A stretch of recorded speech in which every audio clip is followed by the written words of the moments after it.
I remember removing one of my audio inputs and I couldn't remember from. Turns out this was it, so this went well.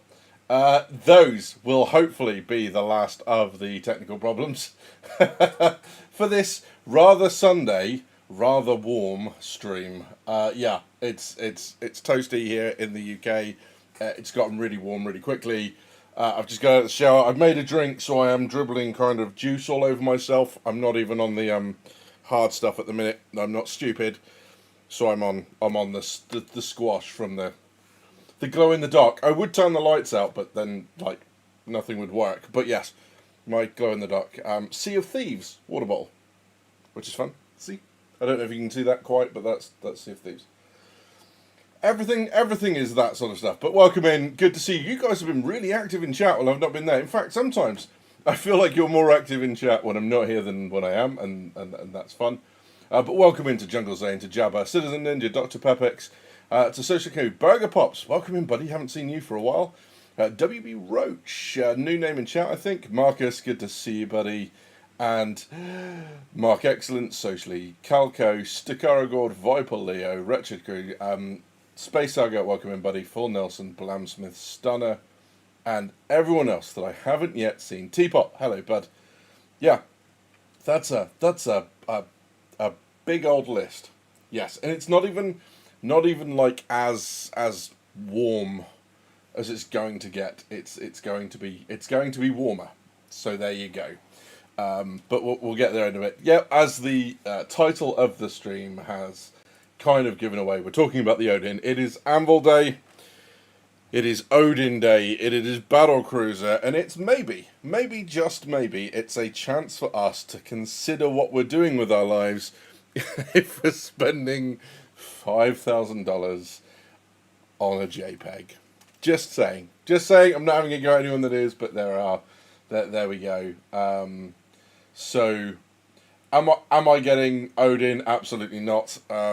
Not a little bit. And guys, if you are getting an Odin, for the people that are getting Odin, don't have a go at them. Don't show off that you are getting one. Like it is what it is, right? No, I'm not getting an Odin. I'm in the process of moving house, and understandably, yeah.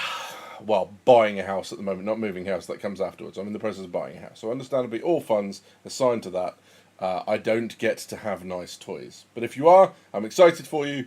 If not, then well, we'll deal with it. Now, CIG, in their infinite, we will communicate everything openly, and honestly, can't even tell us at the moment what time their stream is due today, which is bizarre because I'm sure they pre-recorded it. There's no way they're in on a Sunday, although I guess I could be wrong, right? What if we change a bunch of JPEGs for just one JPEGs? I mean, if you've already spent it, I guess that's okay. But yeah. Honey Spring, welcome in, buddy. Less than half an hour to the Chosen, get a shot at one. Yeah, so lots of interesting stuff going on with this. So for those that aren't aware, the Odin is going to be the battlecruiser. It's a big old unit. This thing is huge. It's been in orbit above, well, there's been a hologram not in orbit, at the top of Area 18's ArcCorp Tower. It's huge, frankly. We did a quick scan around the interior of this thing, and we saw docking ports and all that sort of stuff. In fact, someone sent me, I'm going to see if I can find it, and maybe we'll scoot around that rather than just staring at my face.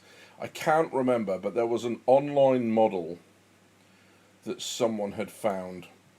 I'm going to try and talk to it, find it whilst we're talking, and if anyone wants to send it to me in the meantime, I'd be very, happy for you to do that. But it's the model viewer version. Notorious, I think you sir, you might have nailed that one for us. Is that right? Ooh, no, the 3D model has been disabled, so I don't know if they got it in a little bit of trouble. Yeah, so yeah. Zyka, tell us you're right. Maybe CIG have sent some special forces to come and shut them down. So we had a look at an interior 3D model And we found docking ports, we found hangar bays, we found other various interesting features like steps up, like, you know, interior to exterior accesses, like on top, like areas of the ship you could go and have a walk round, gantries, that sort of stuff. We found interesting things with some of the turrets. That model is now no longer available, so that's a bit of a shame. There we go. I don't know. I don't know if it's. I don't know if it's. Well, yes, Calco, you're right. Someone is going to try and solo queue the battlecruiser, and they're going to have a rough time at doing it. I was hoping my Paladin would get an Invictus paint this year. I guess not, right? I don't, because they're not doing the paints? Question mark. There seems to be a couple of themes, but I don't know if there's a paint. Humidity is relative. Higher temperature plus less humidity percent the same water in the air. All I know is, guys, it's really warm. I went out, like I'm on my way to becoming the most translucent person in the UK, and this image kind of really helps that, right? But yeah, it's gonna be rough. So let's have a quick skip through. The interesting thing today, I would say I got it right, but I didn't. I hedged my bet with a bunch of stuff right. But the war bond today is the M2 Hercules. That's available for about another 19 minutes.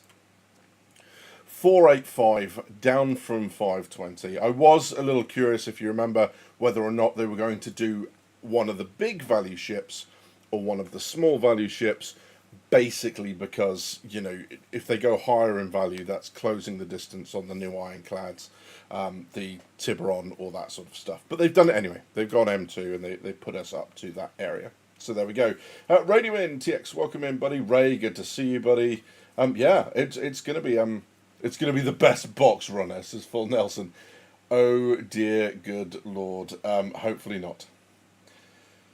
So, yeah, do I want to see someone get their Odin stuck? Yeah, just kind of like... And the superstructure and the fins, don't let it actually enter. Yeah, absolutely. Yeah, so that's that. M2 Hercules, Warbond Daily Deal. Do you know what? I'm gonna flip you over to this screen just for a second. Let's go. I almost clicked end stream then. That would have been a bad button to click, right? So before we go on to the Odin and everything else and have a look, I do have their Twitch page up. I'll put that up and we'll just leave that in the background so we can talk about it. Hopefully everything's still working? Question mark. But we are at 900. I said but 993 million, 993 million and a half. But as we can see, two of almost the lowest. The 19th, which I think was immediately after the Starlight. Yeah. The 22nd and 23rd. Not going to be massively overperforming days, as we already knew, because it was only Crusader and Tumbrel, and by only I mean there was no new ship release. The Tumbrel offering was the Tonk, down $10, and we've got $35, I think it is, after the M2 now for the next 17 minutes, so not huge days. However, going across to Tableau and its funding dashboard, we have indeed smashed past where we were this time last year. However, this month coming in at, what have we got here? 25 million, so 4 million under where we were yesterday. And 4 million is a lot of Odins, and I don't know. So for those that need a little bit of a recap or aren't aware in the first place, the Odin, the battlecruiser, incredibly big concept. Let's see if we can go find some stuff on it. I'll just so I don't, reveal anything I shouldn't on my other screen, like my address details, anything like that sort of stuff. They actually said to people when they first announced this thing that, look, this thing is going to be a battlecruiser, and it's going to be something that people are going to have to apply for. That's right. You needed to make an application in order to buy this thing, which is a little bit incredibly crazy. Just saying. So I'm gonna pop it up on the screen now, just in a second. I'm just getting the high-res image. Let's pop that there. Let's do that. Here we go. Okay, let's at least look at what we're talking about. Same image as on the thumbnail. I did enhance the one on the thumbnail slightly, but it is the same image. This is the Odin. This is in concept. It's not going to be straight to flyable. It had to be applied for. So they basically said when they released this thing that what they wanted was they wanted people to make an application, and they talked about very much the idea of cooperation and using the Odin to make a positive impact on the verse, which is kind of interesting. So I'll go and find this for you guys. I think Spectrum, right? Have you seen some of the alleged accepted applications? I haven't, Teapot. It's going to be kind of that. Yeah. So this is one of the issues. So they wanted people to make an application, and what they wanted in their application was some sort of kind of, I don't know, what would you say it? It was kind of announced as we want people to be positive with it. Have they closed it? Have they closed it off, or am I just blind? Is the Odin Founders Club thing gone? I could have sworn I'd seen it, but maybe it's gone. Anyway, regardless, they wanted people then to basically say why they wanted one and, that sort of stuff. So they instantly narrowed the field of who could buy one, because they've basically gone and said, well, you need to apply. That raises all sorts of questions, because someone could then put the application description into ChatGPT and say, well, why, write me an application. Why should I have an Odin? And it was a bit of an interesting choice from them. So yeah, so that's instantly closed it off. We then found out it's not officially been confirmed, but there's a lot of chatter going around that the war bond price, so new money, is $5,000. I can't believe it. This is gonna be one of those surreal streams, right? Where you kind of finish it and then you think back over like what you've talked about and that, and what do I need to remember. It's gonna be one of those ones where I'm gonna go, yes, I just talked about buying a ship for a game that was then, yeah, so here we go. Someone's gonna tell me that I've got some. This is my followed list on Twitch, so you know that I don't do naughty stuff. So there you go. It's up there. I'll go to show more, because I did hide some stuff at the bottom. There you go. Star Citizen right at the bottom, but there you go. There's my list of people that I follow.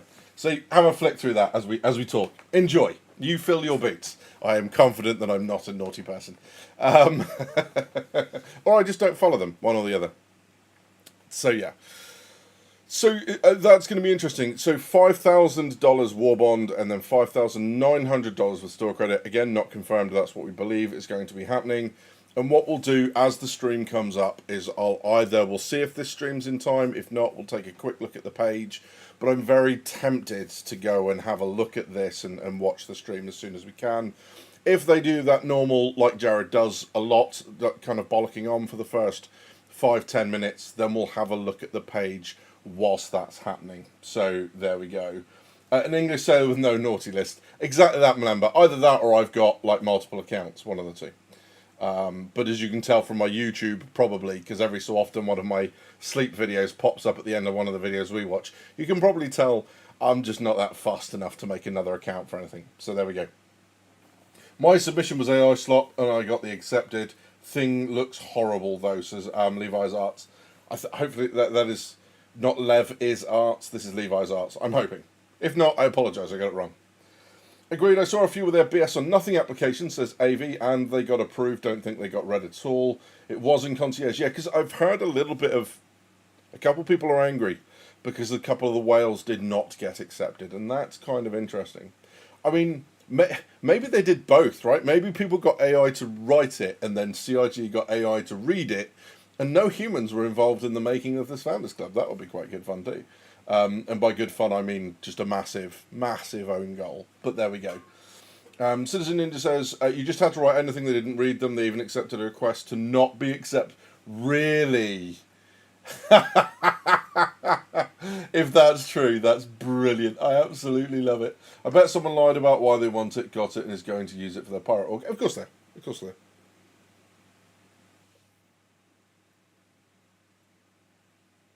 Truth, welcome and good to see you, buddy. I did not get accepted, but I have the money for War Bond. But in that case, mate, like I'm gutted for you, buddy. If it's something that you wanted, but there we go. DWGP, do you have an org and can we join it? Would love to have you as my captain. Jinxie, more than welcome, my friend. It is exactly that, DWGP. We call ourselves DGP because the with just doesn't seem to warrant its own letter in that. But yes, if you look for DWGP on the org system on the RSI website, I'll have a look at the applications. The only thing I ask, please, if anyone's going to do that, make sure you're on the Discord, link in the description below. And in your application, all you've got to write is your name on Discord. I double check against both, just so that we know everyone in the org is an actual person that's kind of following along and in the Discord and stuff, so we can coordinate. But if you want to join, fine. We game on Friday nights. We just tried tactical strike groups. More on that later. Yeah, come join. You'd be more than welcome, my friend. So yeah, I'm right. Whoa, Levi's. I'm pleased, mate. I'm good. I wouldn't say I'm mad, but I kind of want the excuse to consolidate the fleet down to a handful of ship. Exactly that, and I'm sure it's going to come again later. This thing. So I'm just going to skip through all the tabs that I had open. There we go. So this is what we're talking about. This is the Anvil Odin. Now, what we know is there are a couple of turrets that sit recessed into this hull here. Same underneath, and then same somewhere back here. I can't quite remember. What we also know is these are hangars, so there's 3 on either side. This looks to be a large door, which maybe allows larger cargo handling. We have an observatory thing. It's either up here or up here. We got a little, what looks to be like a radar or a SATCOMS dish. Same thing here. And this section right at the front seems to be almost like a balcony, right? Like a necromonger from Riddick thing where you come out, stand on your ship and observe the chaos that you are causing. Which is a little bit weird, because I have a feeling you'll only be doing that in space. Given the shape of this thing does not look like it's going to have landing gear that will allow it to land on a planet at all. This is going to be a docking, leaving space thing like the Javelin will be, right? So that's a little bit interesting. After Mr. Crew said NPC Crew was a post 1.0 feature, many folks I play with started concentrating on smaller ships. I don't see getting the 100 plus folks for a battlecruiser regularly. That. I've heard there are 23 turrets on it, says Mr. Wells. Possibly, yeah. Only 23. Yeah, I mean, some of these turrets are ginagerous, right? And there's all sorts of bits and pieces in here. This looks like, if this was a ship, right, this would be the hull, this bit down here, and this would be what's called the superstructure, the bit that sits on top of the hull shape, right? So when I say superstructure, this is what I'm talking about in here. But it does look, I think there's spaces for windows and stuff in here. So this looks very much like the occupied part of the ship. And then all here is going to be the gubbins. It's going to be that sort of stuff. Now, if this was a warship, like a real warship, like today's UK navies or today's modern navies, down here, somewhere in the middle of the ship, somewhere secured away from, the immediate outside, will be things like your CIC, what we call an ops room. Yeah, it's the warfighting center of the ship. The bridge is for maneuvering. It's for docking. It's for all that sort of stuff. It's keeping the visual lookout. The CIC is the fighting heart of the ship. So that's going to be down there, as is the engine. You've also got the hangars, the ammo. It looks like they've got huge torpedo tubes on the front. There's like 5 or 6 each side. Crazy numbers. And when they first talked about the battlecruiser, they talked about it last year, and they said this was going to be the last ever concept sale in Star Citizen history, which is really interesting. I mean, I'm sure they'll sell it more, but it's the same concept, right? So let's say this. This is the last ship that will be sold as a concept. There you go. That's a better way of saying it. It will be sold as a concept multiple times, I am sure, but this is the last ship that's going to go as a concept. Will they bring in the Death Star next year? The Drake Leviathan, Coffee Guru? I'm not sure. Maybe. Greg asks, welcome in, buddy. Idris is about 2k, Javelin 3k, but Odin went 5k. Yeah. So they talked about this thing when they talked about it last year, having gameplay that's kind of very original for ships, or very, unique to this sort of ship. They're exploring all these sorts of extra gameplay possibilities. So this could, do all sorts of things above the combat missions and the acting as a carrier and all that sort of stuff. Maybe it generates its own missions, I don't know. There's all sorts of interesting things they could do, and we'll find out about it when the Twitch stream goes live, which I'm going to skip back to now and see what whether this goes live at any point with the launch. If not, that's fine. We'll just skip across. In fact, let's do this very, very quickly. Let's close everything down now that isn't this or that. There we go. And then for this, we can go back to the home page. Let's go back to the DefenseCon stuff, figure out what's going on. Also, I've got the fan on over there, I do have a barrier between it and the mic. But if it starts to get annoying, guys, then let me know and I'll do something to fix it. All right. What I won't be doing is I won't be switching it off because, holy moly, it's warm in here. And at some point, I'm sure the fans on my PC will kick in because the temperatures have switched all the lights on as well. So, yeah, it's gonna be a little bit rough. But let's have a look. There we go. Right, stop all the flashing from happening. I'll go and load up the DefenseCon page. There we are.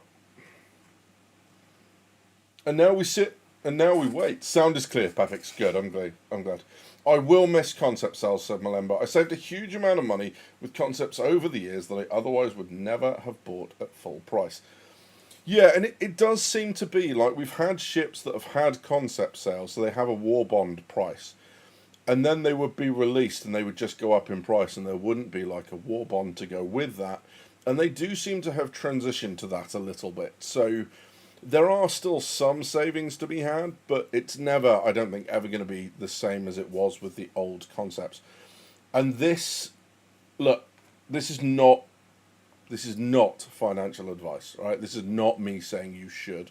All I will say is that I have a number of a high value, either by money or by percentage, CCUs. So I had 3 Cutty Red to Hull B war bonds, $5, or not even war bonds, just CCUs, $5 each, that are now worth 200, almost 250 quid, or 150 quid each, which is kind of crazy. 135 to 280, which is mental. I've done the same. I've got one sat there for the Radiant. I've got one for the Raft. I had one for the Ironclad. I didn't get the Ironclad Assault, just because I think the gap was bigger and I was only throwing $5 here, there, and everywhere. I can go from a Carrack to a Polaris in $50, $25, something not a lot, right?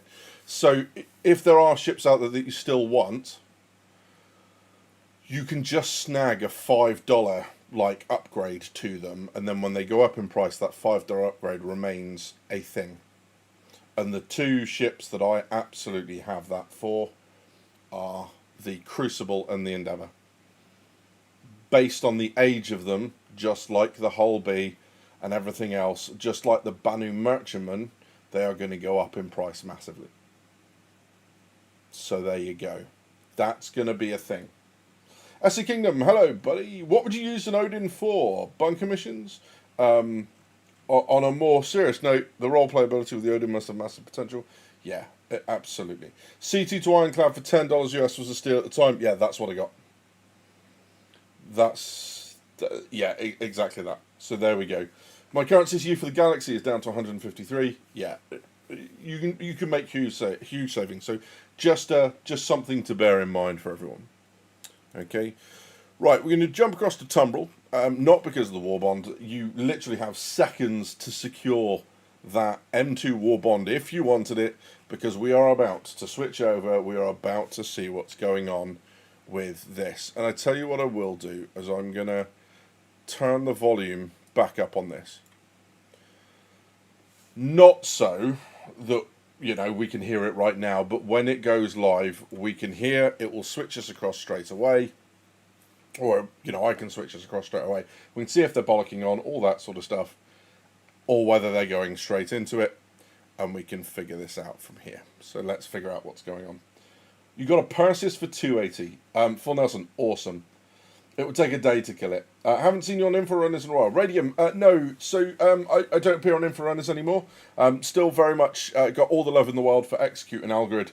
But, you know, there were a lot of issues in terms of, like, times. With them recording in the US, with me recording here, it either meant that they had to get up ridiculously early, I had to get up ridiculously late. Still all the love in the world for them. But yes, it's, you know, I'm here and I have so little time for my own channel that I can't, in all good conscience, kind of commit anywhere else. So yeah.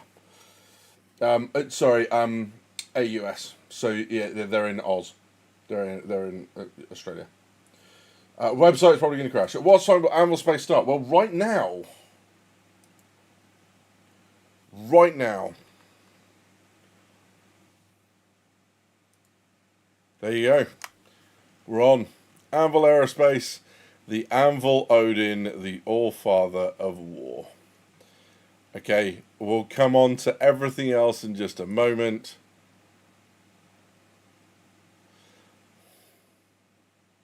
Here we go.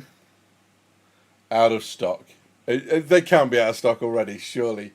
That would be terrifying if they were. Okay, here we go. I did say, didn't I, that I thought those were going to kind of close away completely. That's a really nice animation. I'm going to zoom in a bit on that if I can. There we go. That's a really nice animation. That can't be a beam weapon. That's a beam weapon. No. Oh, Levi's, I'm sorry to hear that. Out of stock because no general sale today. Yeah, so she's Hull Limited. So you will, if you've missed it and you want it, bear in mind that every 4 hours as of 2 minutes ago, all right, for the next 24 hours. So you do have 5 more attempts. So you got 8, midnight, UTC this is, 8 and midnight and everything else. So there we go. Retractable firepower. I really like this. That's very, very cool. Capital ships perish beneath the Odin's... Right, all right, let's do this properly, shall we? Anvil's reputation is not an inherited relic from wars long past. It continually reforges in the fires of combat. Centuries of ongoing conflict, innovation and sacrifice have sharpened humanity's deadliest weapon of war to perfection. The Odin battlecruiser approaches. Beyond the confines of conventional military design, this new class of warship combines singularly devastating firepower, noble naval tradition, salute for that one, strategic command capability, and overwhelming resilience into one uncompromising force. Armed to dismantle carriers, annihilate fleets, and tear fortified vessels asunder, the Odin transforms the battlefield for the next generation of warfare. Named for the ancient human god of war, an all-powerful ruler who led countless soldiers to glory, the Odin continues a legend of absolute military superiority. The Odin was not built to survive wars, it was built to decide them. Nice. Like that a lot. Yeah, very, very thingy. So, yeah, going through. That being a beam weapon is absolutely terrifying. Entire weapon systems remain concealed. Yep, you can see this kind of closing away. Armed and lethal. The true devastating power of the Odin cannot be achieved with mere automation, but with a disciplined, decisive, and dedicated crew. An incomparable 23 operable turrets. Whoever said it, you got it. Devastating ballistic batteries and colossal anti-capital weaponry transform this battlecruiser into a fortress of coordinated firepower. Okay, so they do actually almost close away. Positioned high above the hull in classic naval tradition, the Odin's reinforced bridge, commanding views, blah, blah, blah. I'm just gonna make sure that there's nothing going on in their stream. They are still offline. Okay, we've got a little time to have a look. It's fine. We're all good. Don't you panic. Renewed side hangars rapidly repair, refuel, rearm, and redeploy support ships from 6 integrated side hangars, which we guessed. Torpedoes, ballistics, energy paint. Good lord. You've got vertical launch side. No, these are PDCs. Are they PDCs? Those are turrets coming up. Good lord. Engine power. Moving a cruiser of this scale demands power systems as formidable as weapons. As the new benchmark for propulsion technology, the Odin's thrusters get this Goliath to the... Yeah, that's a lot of engines. You're right. That's a lot of oomph. Central hangar. The chaos of... The back door does open. Which is also what she said. The back door does open. There you go. We said it. The ramp. There's the upper bit. This is the lower section. Yeah. Interesting. Deploy heavy support craft such as the Anvil, Asgard, or Valkyrie from the central... Do you know what? We talked about a long time ago the idea of something like an amphibious assault ship, right? So yes, you've got your big ships and all that sort of stuff, and like your drop ships, all the crew on them, like dropping the Asgard or the Valkyrie with all the infantry. Where are they coming from? Where are their beds? I guess we've just answered that. Okay. So, having a look at this then. 1, briefing rooms in 2. So that looks like it's that circular area. 3 is fire control. That looks like the beam area. Maybe it's like the CIC for that. Command and control. There is an ops room. There is an ops room. This is kind of interesting. Crew quarters. 5 up in the superstructure here, which is what we were expecting. 6 is the canteen. 7, it has a hospital on board. We have aft engineering in this section here. Port and starboard hangars exactly where we expect. The main hangar. So this isn't just, it has hangars, it has a main hangar, and then it has port and starboard hangars. There is a tram system. Guys. A cargo lift. A main hold. So where's the cargo lift? This bit here. And then forward engineering. So there's your main cargo hold. God knows what this thing's going to carry. And that's the opening and closing animation. I still don't know what these things are off the side here. They're not guns, right? Or are they? Are they guns? Surely not.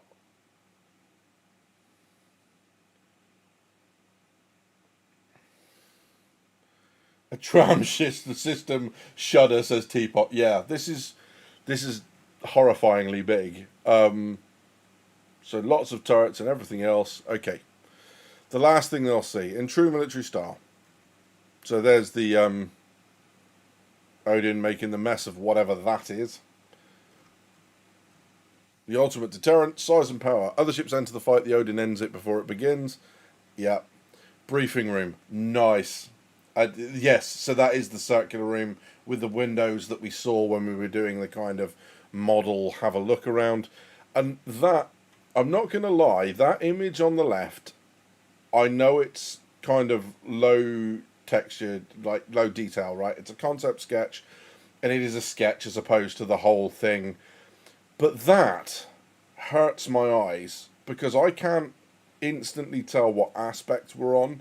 The only thing that's telling me what I'm actually looking at is identifying the bridge up here.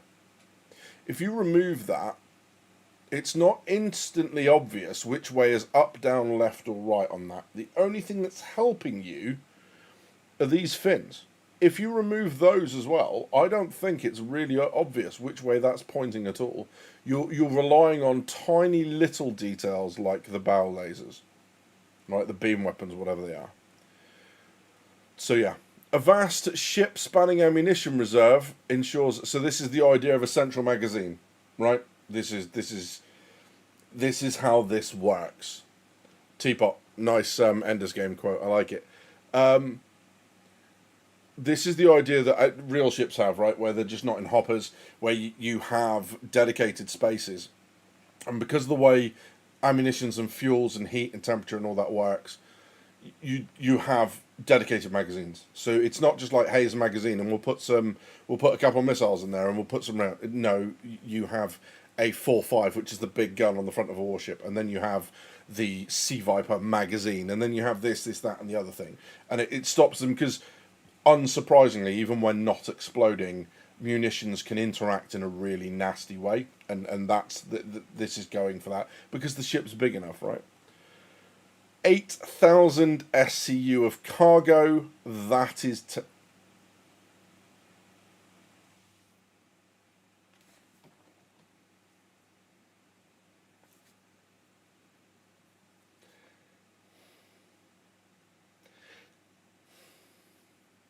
Are you seeing what I'm seeing? That's ridiculous. That's a walkway. People, walk on that. Look at the size of it, right? My my damage control head is throwing a fit here, just thinking about the amount of damage you would do if you got an out of control fire in here or that sort of stuff. My damage control brain does not like this. But then again, my damage control brain doesn't like the hangers on warships, so it's fine. One plasma grenade in there, yeah, exactly that. This is mental big. That's just what? So there you go. That's the beam weapon cutting a Vandal ship in half. Yeah. Select your paint. Of course, paint. I swear to God, right, before I open this, if there's a star kit in paint in here, I'll do something really inadvisable. No star kitten.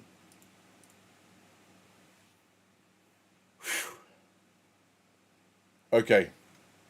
What is the Tonk doing up there? What's the Tonk doing up where? Where's the Tonk? Where's the Tonk? That's a Hawk. That's a Hawk. Yeah, and then you've got a couple of Hornets. Sorry, Hornets. You've got a couple of arrows that side. Yeah, I mean, yeah. So here we go. Resistance paint. Interesting. Right. Does anyone? Before we go, anything? Space Battleship Yamato, whatever you want to call it. Does anyone? Is that paint in here? Because I've not. Right. I've not watched it, so I can't answer that. Right. But there we go. We have the Trooper paint, which is, yeah, alright. I quite like it. Blockade paint. So this is interesting because that's almost a traditional kind of hull paint, right? From ships, that you have the red that sits under the water. So there you go. Harbored camo. Nice. And the Storm Chaser camo. Yeah, I actually kind of like that one more, to be honest. But yeah, I get both of them. I also happen to think that factory standard's not that bad. So you can the cargo lift by itself holds 2,000 SCU of cargo. As someone's already pointed out, crew of 33 to 65 plus. We won't see Ninja until the end of the hour, so we'll take our time and go through this. So I'm gonna very quickly have a look at Twitch again because I don't want to miss it if it's up. Does someone want to keep an eye just in case I miss it? Yeah, just in case. Oh, sorry. A cargo lift is basically an ironclad. It's on YouTube, is it? Interesting. Thank you for letting me know. I'll go and find it now. But that's great because it means we can pause it and not have to worry. Thank you. We will just very quickly finish this exploration in here and then see what happens. Well, no, that's it. Okay, so we finished the exploration. So 33 to 65 plus. What's going to be interesting is that 65 plus maximum, is that 65 plus minimum, is that 65 plus the ships that are on board giving extra capacity? Because if that's the case, the Javelin crew is going to come down significantly, because the Javelin crew is about 80 at the moment, I think. So that'll be interesting to see. Right, let's pop this up on the screen and let's take a look. I will do my best to let them talk about it, but we will keep kind of like unpausing, and we'll have a chat as well. Hello, everybody. Welcome once again to Star Citizen Live DefenseCon Showcase Part 2, the Anvil Odin. Is that okay? Loud I'm enough? your host, Jared Huckabee, and joining us on the show this week are members of our Steam vehicle teams that were all involved in some way, shape, or form in the creation of the new battlecruiser that we've revealed just today, the Anvil Odin. Starting to my left, you see John Crew. Hello. Oh, there we go. Nope, that way. John Crew. I'm John Crew. Yeah. Hey, John Crew. That's Dan. Right. That's Chris. Hey-o. I don't know why you guys don't get first and last name. He just, in my head, he's always John Crew. We got Mattia. We got Mark. We got It's the Ben. same as the board that we had And previously. now, finally, where he week belongs, one. Alberto, tickling the ivories. All right. If you wanted the more involved intro of everybody, check out last week's show, Part 1. It's where So we did this it. is obviously It was straight before it was or straight okay. afterwards. They can't. We're really sticking to that bit, huh? There's not like Italian They references, didn't isn't record there? that bit. Oh, you can't. Well, we don't know where it cut off. Oh, well, there we go then. It's on Twitch. The whole thing's on Twitch, including 30 minutes where nobody could hear us and anything, because I thought it would be cool to look behind the scenes. We put a little note up there, and everybody was just like, "There's no audio." You try something. You did write on the screen. I know. Yeah. You try, but it just. I know, mate. That's right. So today we are discussing the last great concept ship of Star Citizen, the Anvil Odin battlecruiser. John, introduce us. What the heck is a battlecruiser? So, if we're using naval parlance, a battlecruiser is a ship that has the weaponry of a battleship in a cruiser's frame, hence the name. So it has lots of punch, very close to doing glass cannon and punch above weight jokes, but I'm not going to do Hey, it's almost like I called it, right? It's almost like I called it. that. And the speed of a cruiser. So, sort of the best of both worlds in one big package. Okay. And is this is obviously a solo ship? Yep, completely solo run. I mean, you can fly any ship with one person. It's just Yeah, but can you do anything with it? you can fly around. You have some weaponry with it, but really, this is you and a lot of other people to make use of it. Who wants to do the rundown of the weaponry? Mark. Mark? You got your cheat all right. sheet? No, hang on. Hide your cheat No. I've got a cheat sheet because Okay, I think the there's so only many. person who would be able to memorise it off the top of their head is Lee, and Lee's currently not in the country. Otherwise, he would be here and doing this.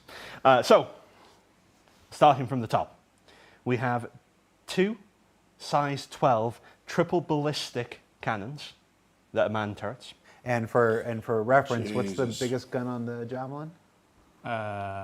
It is 9s on the big remote turrets at the back. And the railgun on the Idris is a 10. 10. Yeah, so these are triple size 12s here. Is there 2 of these?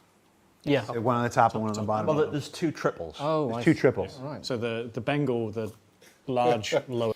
That moment when even the Star Citizen devs can't quite figure out how to read their own stuff is quite. Sorry, I clicked the wrong thing. Is quite good fun. You know, when they're like, wait, how do we read this? Someone remind me, like, what? Well done, CIG. On the Bengal that people would have seen in the squadron videos, that's size 12. So that's got 4. Okay. We have 3 single size 10 man turrets. So that is, instead of having dual mount, it's a single mount. Manned turret. So that's where that person sits, I'm guessing. Manned. We have 8, once again, size 10 single ballistic cannon remote turrets. Those must We be the then bits that stick out the side. 8, I know, it's still a lot to get through. We have 8 size 8 double cannons that are manned, and then there is 2 quadruple laser cannons that are also piloted. And those are are size 8. 2 quadruple size 8 cannons that are manned. So essentially it's a size 32. No, No. no. It's just it works think of a it more like the one on the bottom of the Bengal, where it's multiple barrels. It's worth noting that the weapons for this ship, just because of the sheer size and scale and complexity of just everything to do with it, I mean, all of the weapons. I'm liking the the animations to hide it and to shield it. Doesn't look like they do. They're not just so using our generic PU weapons. they recess. All of them are They're built not in and designed to concealed. specifically work with each of the turrets. Because like you can't just go down to your local shop and pick up a size 12. Yeah. You can't go down to the local shop and pick up an Odin. I mean, So every ship that we make available through Pledge will be attainable in the game. But there's this long-standing rule that Chris and Rich have had. It's like you can't just go down to a Hertz rent-a-car and rent a battleship. Like, you're not going to get an Idris or a Javelin or whatever. Walking into Cousin Crows. It's like this. So when this does make it into the game and stuff like this, we imagine the amount of effort involved in getting this thing in will be quite fierce. yeah. You missed one. Yep.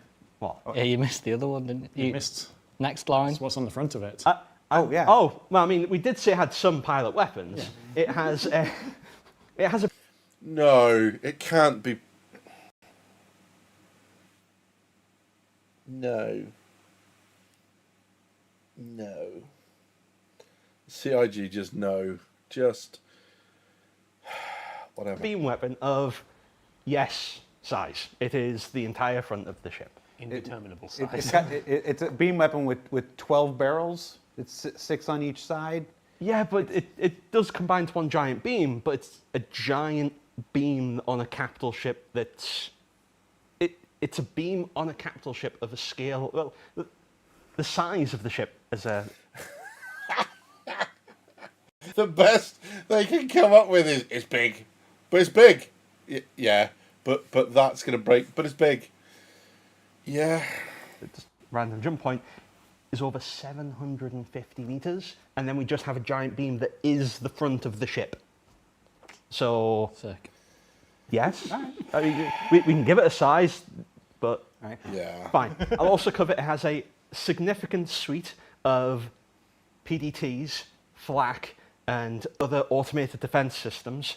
There is still... I do really like that. I think that's great. The idea of flak and everything else. That's yes. And yes, controlled solo. What's really going to be interesting here is I can't wait for someone to make the argument, well, why would you take 65 people when you can just take 65 of them? No one's buying 65 of this. No one. debate about the specific of number of this. It's either going to be 42 plus 1 or 43. Can I just... I didn't say it on Friday, and I kicking myself because I should have. I'm just going to say it now, because the numbers dropped a little bit when I turned this on, right? And just, if anyone's going to click away, before you do, just please, especially if you're going to go and try and buy this thing, hear me on this one thing.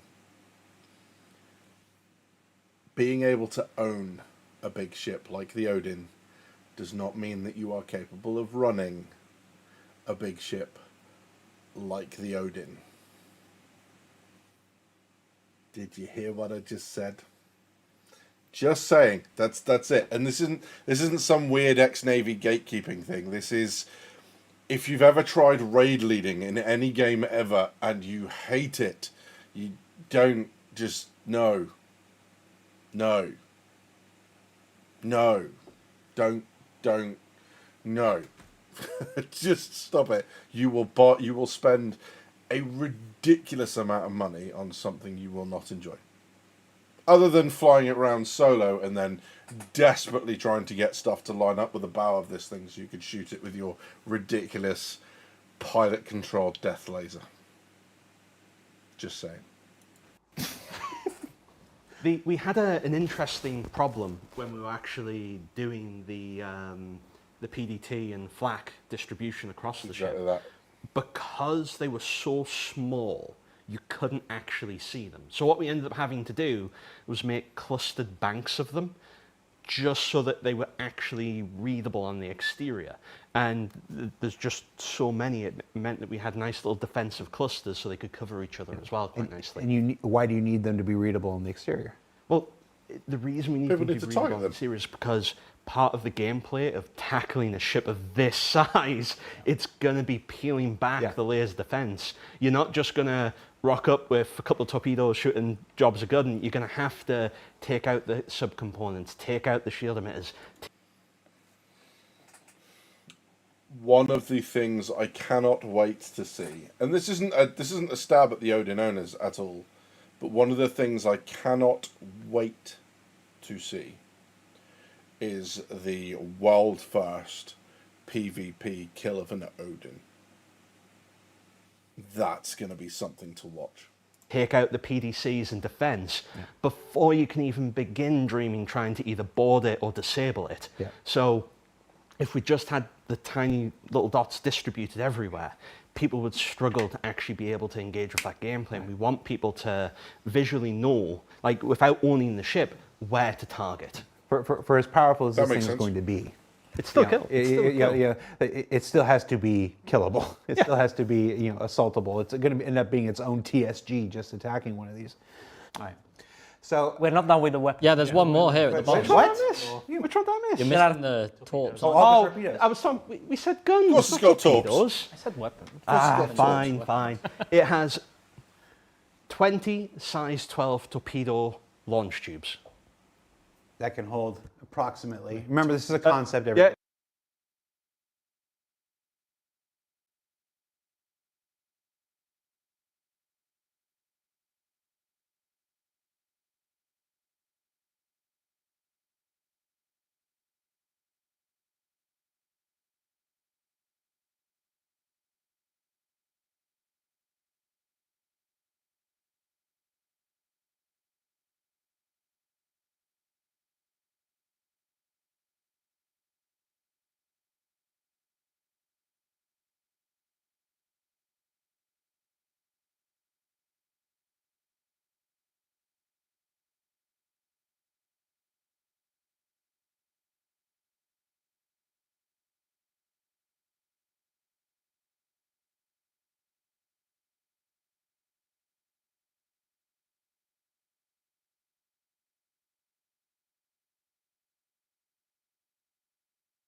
Yeah.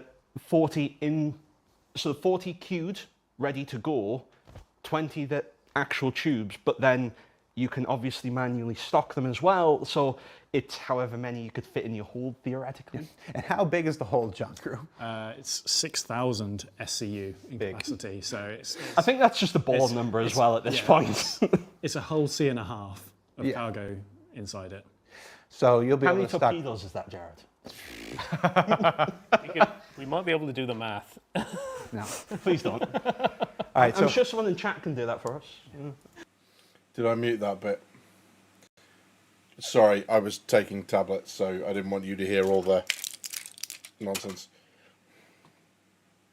All I'm going to say at this point is that, yeah. Did they just go live on Twitch? Did they? Are you sure? Because I'm not seeing it.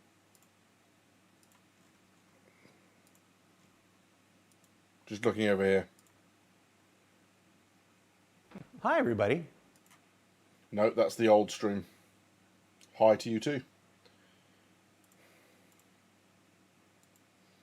All I was saying was, you know those torpedoes are going to be pilot controlled, right? Please, please don't. Please don't. Please no. Please. All right. So Alberto's going to queue up some of the imagery here that went out with the promotion. Again, I encourage you to check out all of the imagery and all the specific stats and everything on the dedicated webpage that went live at the same time as this video. It's going to be much higher res and whatnot than we're going to look here. But let's start with the first image that we revealed on social media earlier last week, or I guess it's like 2 weeks at the time that we showed this. So yeah, so here's the first image that we released of the Odin about 2 weeks ago now, a week before DefenseCon at this point. And everybody was like, where's the weapons? Where's the weapons? We've noticed this recently. There seems to be a trend towards retractable weapons, hiding the weaponry. Am I imagining that, or is that something that's actually more common now? Yeah, I guess a few of the more recent combat ships have had that sort of visual cue in them. I don't think it's something we're going to do for all ships. It's not like a shift in kind of mentality or anything. It's just a couple of the new ships kind of all felt like it was the right decision to make. I think with the Odin particularly, there was a lot of different reference of kind of different contemporary ships that people are familiar with. And one of the things we kind of wanted to do early on was kind of just have things retracted and tucked away. It's a pretty bold move because it's a lot more work to make all these retractable. Yeah. There's no ifs or buts. Oh yeah, But yeah. it's just such a cool moment. Like it is a moment in itself when they actually deploy and show the fangs or teeth as the ship are, as it were. And we don't have an Anvil ship anywhere near this size as like the kicking off point. So it was an opportunity for like, what is Big Anvil? Yeah. And sort What of is Anvil today? yeah. Yeah. And I think as well is, you've there's two very clear different visual states when it's retracted and then when it means business. And obviously when it's retracted, you are limiting your defensive capabilities, but that's where things like the automated turrets come in. And then when it's time to party, that's when everything comes out and yeah. That's mental, right?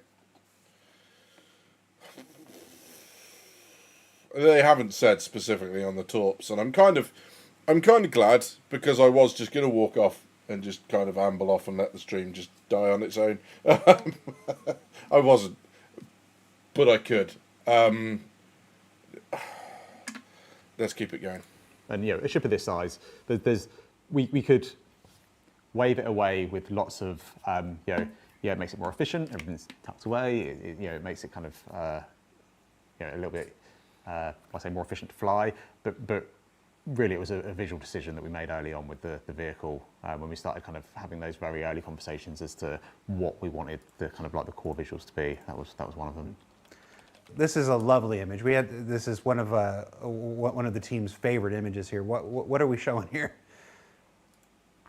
Just a The cathartic ship's moment, own I guess. gravitational pull. Who's catharsis? Alberto. Mine. And what are you trying to get out? What are you trying to find in your catharsis? No, just to describe a moment of power. Okay.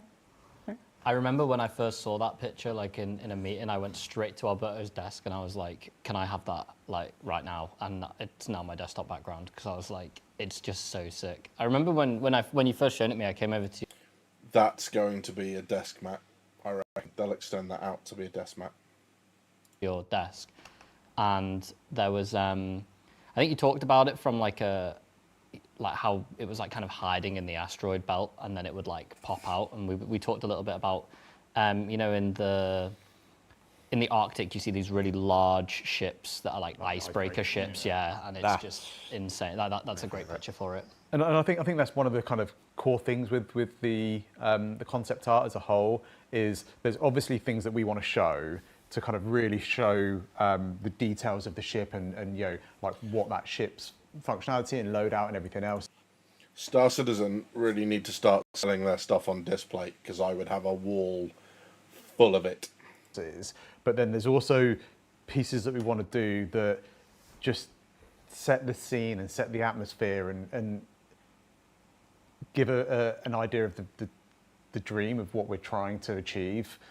So yeah, some of these pieces might be more art pieces than, I remember me and you had a big conversation about this, and it was one of the, it was, I'm not going to say it was a heated conversation because it wasn't, but it was a, there's things that we wanted to show that really put this in our universe, and then there's things that we wanted to show that were kind of like a little love letter to concept vehicles as a whole, because this being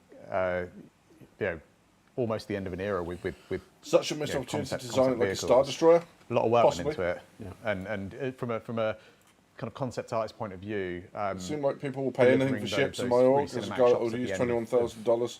I want the money to start go fixing bugs. Working on it is kind of part of the payoff. Yeah, there's a misconception, I think, that Well, that's the beautiful thing, right? Is that this money is going to go to bugs because, or the game at least, because the ships. Yeah, they're going to work on it, but it's not going to be anything they're going to work on right now. No, just no chance, right? Hey, Gammon. Thinking the Expanse could do a TV series or a film for this. Yeah, as long as it's not that UE Bowl guy that gets, his hands on it, because, no. I hope I vote for badges as lone org Odin logistic master from here on out. No, absolutely not. I'm not touching the Odin. No. Maybe it's something we get in game as an org. I'm just looking at that and I just, ugh. Why is it that I'm looking at this thing, having said all that, and I'm looking at this thing and just thinking it would be really cool to be on a ship that big? And I'm not saying own it. I'm not saying own it. They can say this is a carrot killer. Yeah, absolutely. Yeah. in these concept promotions that these images are actually created by the marketing department. They're actually not. They're created by Alberto and the team that's making the ship. It's like that. So that's what you're referring to. It's explorations by the artists who are designing the ship itself to evoke a feeling and evoke a sense and try to communicate what their feelings and sense of the ship. Yeah. And yes, it wasn't heated. It was a good, solid conversation. Yeah. And I was just like, if it hits that many rocks, it's going to explode. And I'm like, yeah, but it looks really cool. If it hits that many rocks, it's going to explode, Ben. Yeah. But we let you do some cool stuff. This next image is Okay, people have already mentioned it, but for those that aren't following it, I'm just going to show you this.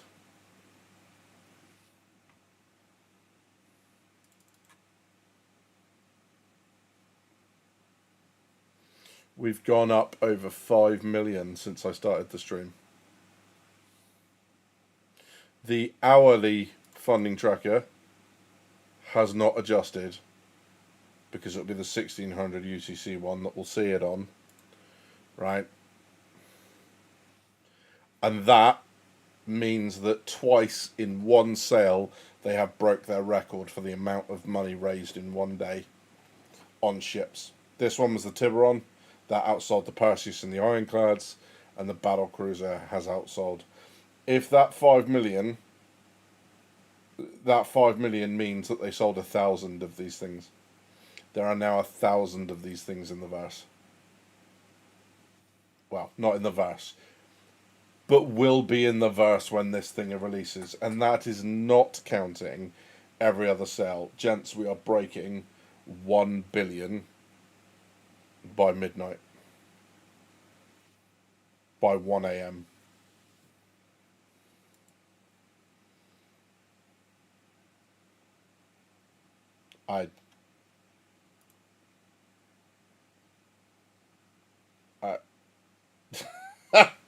I'm speechless, frankly, but there we go. This is really cool, and this is Levski, right?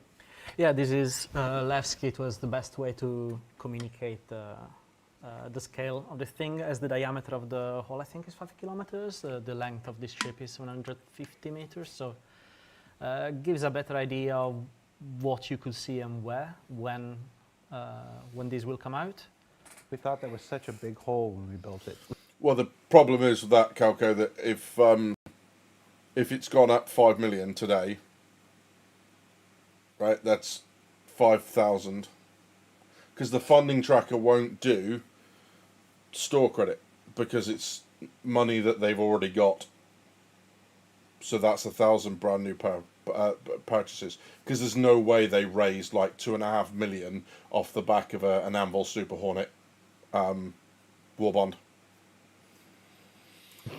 And then we put an Odin in there. It's like, oh. No, it is still a big haul. Odin's just a very big ship. I think to build on what you said about like the key art being and like how it's like almost a love letter in some ways to all the insane work that we've seen. You know, from like an artist perspective, and you know, the team's grown so much over the last few years. It's these pieces of concept key art that appear on Google Images, on the YouTube videos where the backers are talking about how excited they are. And even when internally you're about to start the project and you get presented with, this is the ship you're going to be making, and you know that's going to be your world for 5 months, that's what they're for, right?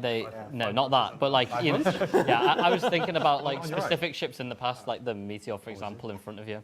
But the, you know, for whatever, it could be months, and in the large ships cases, like even longer. Those moments are what like motivates you as a game developer, and it's what like, you know, when you go into that first call with Ben and John, and they're like, okay, here's the kickoff for this. This is what it's all about, and you see the pictures, and you're like, yo, we're gonna make that. Yeah. And it's like It's so also exciting. about setting the vision. So like obviously the concept doesn't cover every single area, but it gives everyone an idea of what the vision is for this vehicle. So when you're making that decision about what do we do with this space, what do we do with this bulkhead, we know what the intention was. So sure, they may not be realistic about everything that will happen in our... This thing is so big, they seem to be struggling with perspective, right? If we go back to that, you look at the angles here. So it's quite a steep, you can see quite a bit of it. It doesn't look like that follows all the way through, especially in the rear section. Doesn't look quite right. Now it could just be an aspect thing, but they do seem to be struggling with just like describing the sheer scale of this thing. When is this coming? Because this thing will tank server performance the minute it appears. They will spawn it in and the servers will melt through to the core of the planet. Making that decision about what do we do with this space, what do we do with this bulkhead, we know what the intention was. So sure, they may not be realistic about everything that will happen in our engine, but it gets the vision, Have they the narrative of what already? they want the vehicle, the identity. Yeah. Yeah, it's nice. It's been so long since we've done a concept only promotion. We didn't do any last year at all. This is the only one we're doing this year, and then never again. I'm gonna put that down in the corner somewhere. Yeah, I like that we've there. finally be able to talk. Concepts art are these love letters from the people who are making the ship to the thing, and I've always liked that about it, because we do some tremendous marketing art. Like I'm gonna put our marketing art team up against any marketing art team in the world, and we're gonna win. But you know the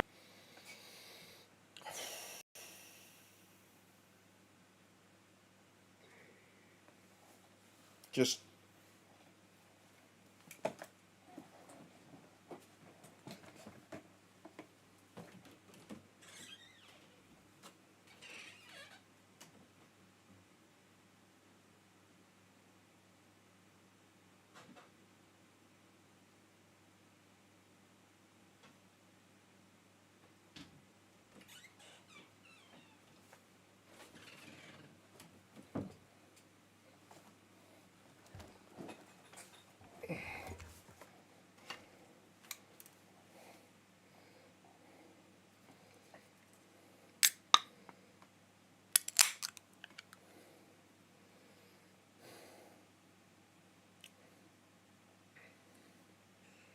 Brewdog,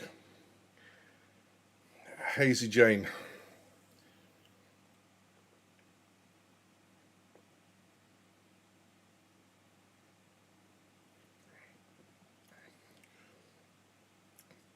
Oh, it's cold.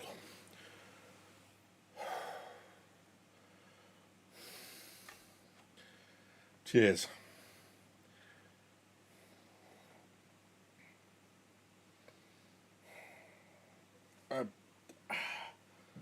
No, there wasn't. There was nothing like a billion stretch goal, mate. We were nowhere near that.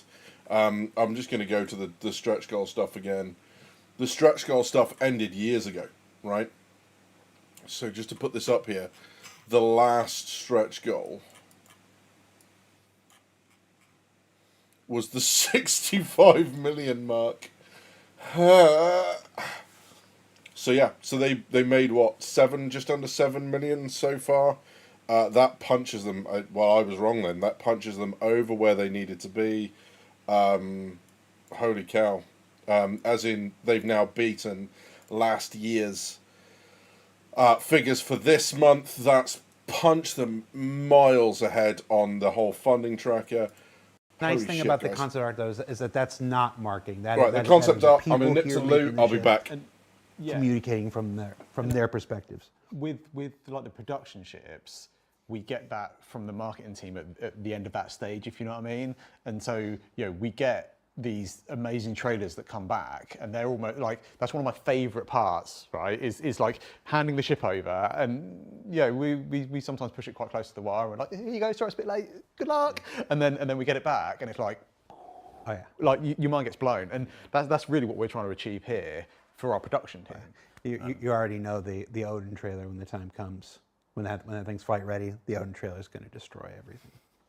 Just Literally, or we're going to upload it, and it's going to nuke the entire playlist on YouTube. It's just one. This is it. This is it. Kat and her team do these wonderful things every once in a while where they go through the events of some of the previous trailers. Like the Odin is so big. Yep. Like I want to see if I can convince her. Let's go back through every ship trailer, and just like the Odin was always there, constantly going through. It's like, oh no, it was that wall that we were standing yeah, do you know that white background? No, that was just one of the That's just the bulkheads. road.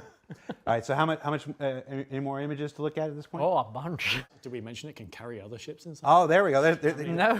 Yeah. Touch So, on so, that so yeah. information. So folks have speculated on the bays to the side. Yes, these are. So, I needed my emotional support badger. 6 small, 2 metric small hangars, and 1 medium hangar, and that's to the actual metric ones as well. So it's not like the pads are designed for specific vehicles. It's anything that's designated for that metric they can fit on. Because people had seen the 3 side doors. Right. And so they're like, oh, that's going to have some hangers, but what they won't have seen is the larger We'll have seen that. hangar. We'll get to the larger hangar inside, but yes, 6 side hangars, 3 on each side.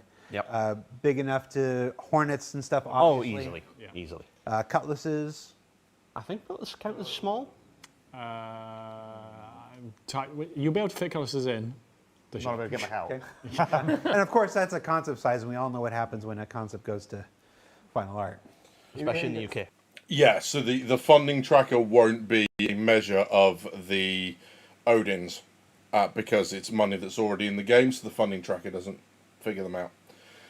So yeah, it will be interesting to know. What's going to be terrifying is if this level of sale continues throughout the day, because we have 5 more of these. We got, for UTC time, 8, 12, 4, 8 and 12, because then the 1600. So yeah. I don't know if this gets any bigger, we're going to have trouble. This gets any bigger. And I think it has been like quite interesting to see, because that early image and the hologram that's been Bavaria 18, people have been able to kind of make assumptions from that, but I've seen so many questions about how do the hangars work, what they're going to do, and someone's like, has it got fly-through hangars? And I'm sat there like, can't say anything, but this is getting me hyped. So 6 ship hangars, 3 on each side, clearly with the ship repair, refuel, rearming, it's like that. What else we got looking at here? Capabilities of the War vertical bonds, launch yes. torpedoes. Okay, so yeah, these are the Daily war 20 bonds. tubes that you mentioned here. These are And the gear 20 sometimes as tubes well. just in front of the conning tower. Okay. While you can have a better illustration and understanding of the front laser. It's in What front. did you say there? So 6 ship hangars, 3 on now. each side. Abilities of the vertical launch torpedoes. Okay, so yeah, these are the 20. Vertical launch torpedoes. Which is interesting, because didn't we think that might have had to do something to do with the Kraken? They did show that off. That's them there, look. And that's a size 12 torpedo. The scale of this thing is starting to become obvious. That's a size 12 torpedo next to the damn turret. That's ridiculous. Tubes that you mentioned here. These are the 20 tubes just in front of. A question has come to mind. Now, yes, it's great news. They've crossed 1 billion. Cheers. All of that sort of stuff.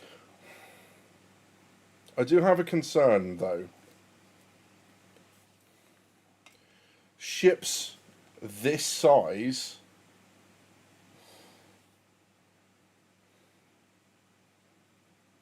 Yeah, that looks to be one of the remote turrets, Calco. This thing down here. That what I thought were not weapons actually are. It's just the angle that they're shown at. Will people either fight this thing or just scatter? They'll scatter. You get away from this. The Ironclad has it as well. This is just, yeah. That's an ICBM, not a torp. It's getting that way. Is this going to work? In the game, dynamic servo meshing is going to have to pull a significant amount of weight for this to work, right? The conning tower, while you can have a better illustration and understanding of the front laser. It's the front laser, and that's what we're talking about, the 12 emitters on the front. Yep. You know, 6 on each side. You just, you know, Very It's spacious. even got have you thrusters shown on the back this of the to Mike bridge. Snowden yet? Yeah. Have we? I don't know. He's seen it now. So this may be the first time Mike. Mike Snowden's seeing such a thing. We're going to blow every budget. No, we would have done it in the reviews. It's fine. Okay. Okay. What else we got? Just an explanation of the position and Yep. capabilities of the lower hangar, Yep. of the medium hangar. Is quite big. We're talking about 68 meters for 100 for 44. Yep. Relative 68 by 144. 68 by 144. That's huge. in X, Y, and Z, so quite massive. The really cool thing about the hangar arrangement on this is they're sort of interconnected. So you can fly in the rear as that ship is flying out. Yeah, they're all part of the same environment. And Are the hangars fly through, like the smaller ones? Yeah. Well, the whole thing is. But the There's medium the one is as medium's well. in the middle, Right. and then the Yeah. the medium's in the middle, and then the 6 small hangars are arranged 3 per side. But the whole thing is just open, and then at the back of that, there's then all the cargo, as well as then the conveyor belt up for the torpedoes to get them into the actual torpedo control room.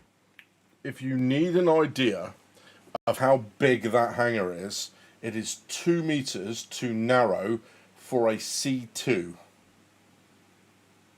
68 meters, the C2 is 70.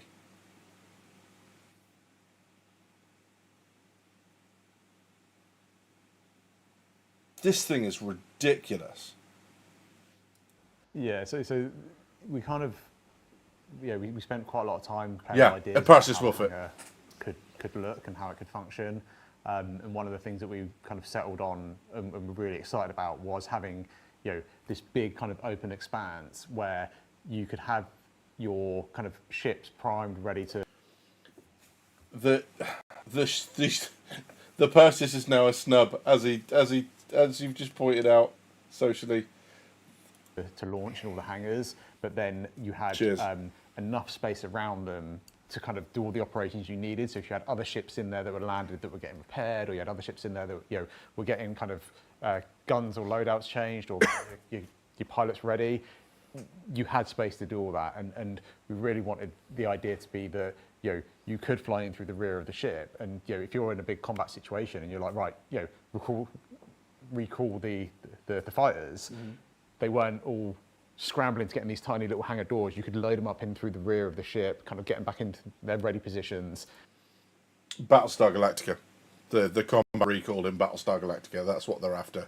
Not quite slamming on the deck, but you can get them all in, close the door, and they'll sort themselves out. And get out of there kind of quite quickly. How many PTVs getting Ghost? Mate, Is this your from guess you? is as good as mine. So that, I know, although it looks like it's an entire room, what you're actually seeing there is the walkway that you saw at the top of the hangar.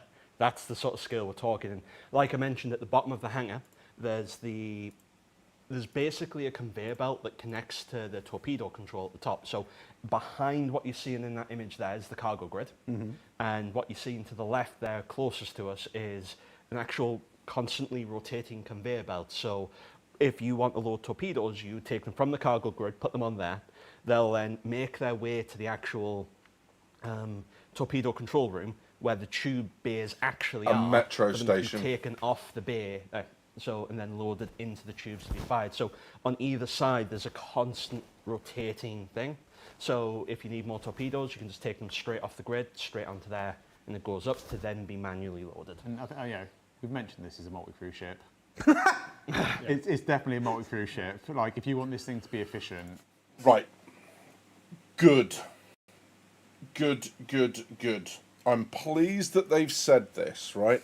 This is so you take them off here and then you manually load them into the vertical launch stuff, right? That's great, because there is a manual component to these, and even if the torps are individually fired, if you've got one person trying to launch 20 torps, trying to refill them all, holy moly. Yeah, there you go. then you will need. Hey, Can you Pablo, do this by welcome yourself? everybody. Good to Yes, see you. you'll get a good workout running around the ship. Well, you'll get 20 shots out of the torpedo tubes, Yeah. and that's it, instead of as soon as it's ready to go again. Because at the end of the day, as long as there's someone there feeding it, it can just keep going. So more multi-crew roles than just sitting in a turret. Although we do have a lot of turrets. We, We have a lot of people just sitting in turrets. I We have remember when, 23. well, me and Alberto were counting them before. We had to keep recounting to make sure we're getting which ones were right. It turned out we're not good at math. No, we're terrible at it. We're absolutely atrocious, and we made the damn thing. It was 15 manned, 8 remote, and that's just turrets, not to mention all the other things people can do across the ship. But those remote turrets still have to be operated. Yeah, so they are remote turrets. There's an entire room dedicated to that. yeah. So what else we have to look at here? So what you can see here as well is in the kind of like the roof of the hangars. This yeah, thing you've here. got basically your what we see is like the ATC effectively. Yeah, you've got your control room Yeah. for the hangars, and just a great overview of like. We call this in the Royal Navy, we call this flight coordination, right? Flight deck coordination, or control. I can't remember the co part, but it's that idea. So they are controlling people coming in, people coming out, all that sort of stuff. Not the battle stations, but everything else. It's managing the cargo, it's managing the hangars, it's managing the doors, it's making sure that, you can go into Bay 3, you can go into Bay 7. That's exactly what Flyco Flyco does. It's away from the battle of the main ship, because their war isn't what's going on outside, it's making sure what's going on inside the ship is working correctly. Let's go ahead and keep the images going. What else we got? You made a lot of images for this, Alberto. So This is the cargo area. this is the cargo area that we learned was So that's the cargo lift, and the remaining Oh, cargo area. 6,000 6,000. plus 2,000 Plus just for 2,000. the elevator. Yeah. All right, so there's 6,000 on the hold, and then the elevator. If you want to leave cargo on the elevator, that's another Jesus. 2,000. Yeah, and How is this that's gonna a work in elevator that game? goes down and up between the medium hangar, which is at the back of the medium hangar. Do we have an image of that? Because right now you're telling me there's an elevator that holds as much cargo as the ironclad. The elevator is this part with the Yeah, that's stripes. kind of, So see the chevrons at the back? That's the elevator that goes up and down at the very back of That's the this hangar. bit is here. that like red light at the top? Is that the ATC thing you were talking Yes.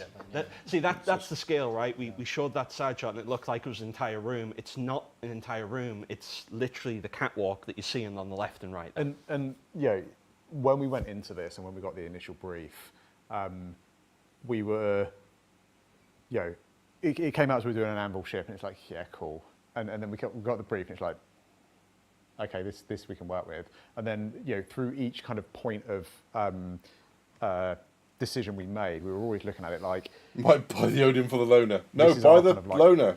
What? ultimate ship for this purpose. This is the what I would class our kind of like end game. Yeah. And so we kind of obviously we need to make it. Obviously we need to deliver it. So there's got to be compromises in somewhere. But we did our best to kind of always kind of look at it and think, right, how do we make the best we can?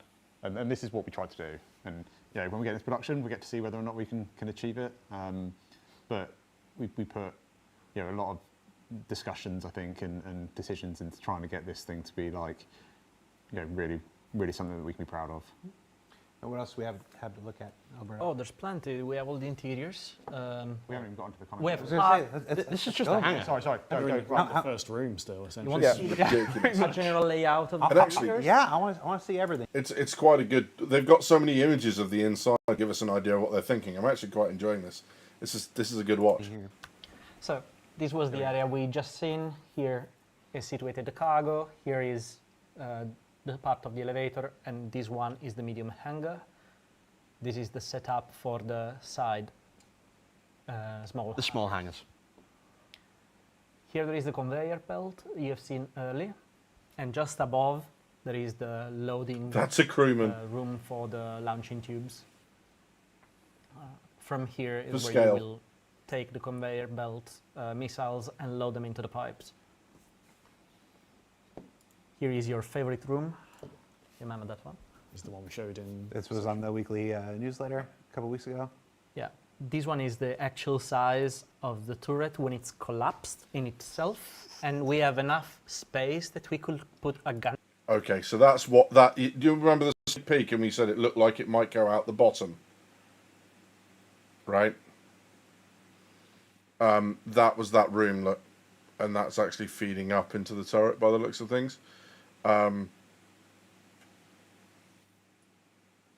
And then, yeah, look at the size of that. That's a person again. Look at the size of it. That's ridiculous. Stupid question. Will CIG build an effective in-games comm system or lead to third-party solutions like TeamSpeak? I can't imagine doing this on Discord. Jabba, yeah, I hope they do. Because you can integrate it into the game so much better. You can hail people. You can do all that sort of stuff. And they can do it in such a way that it starts off simply.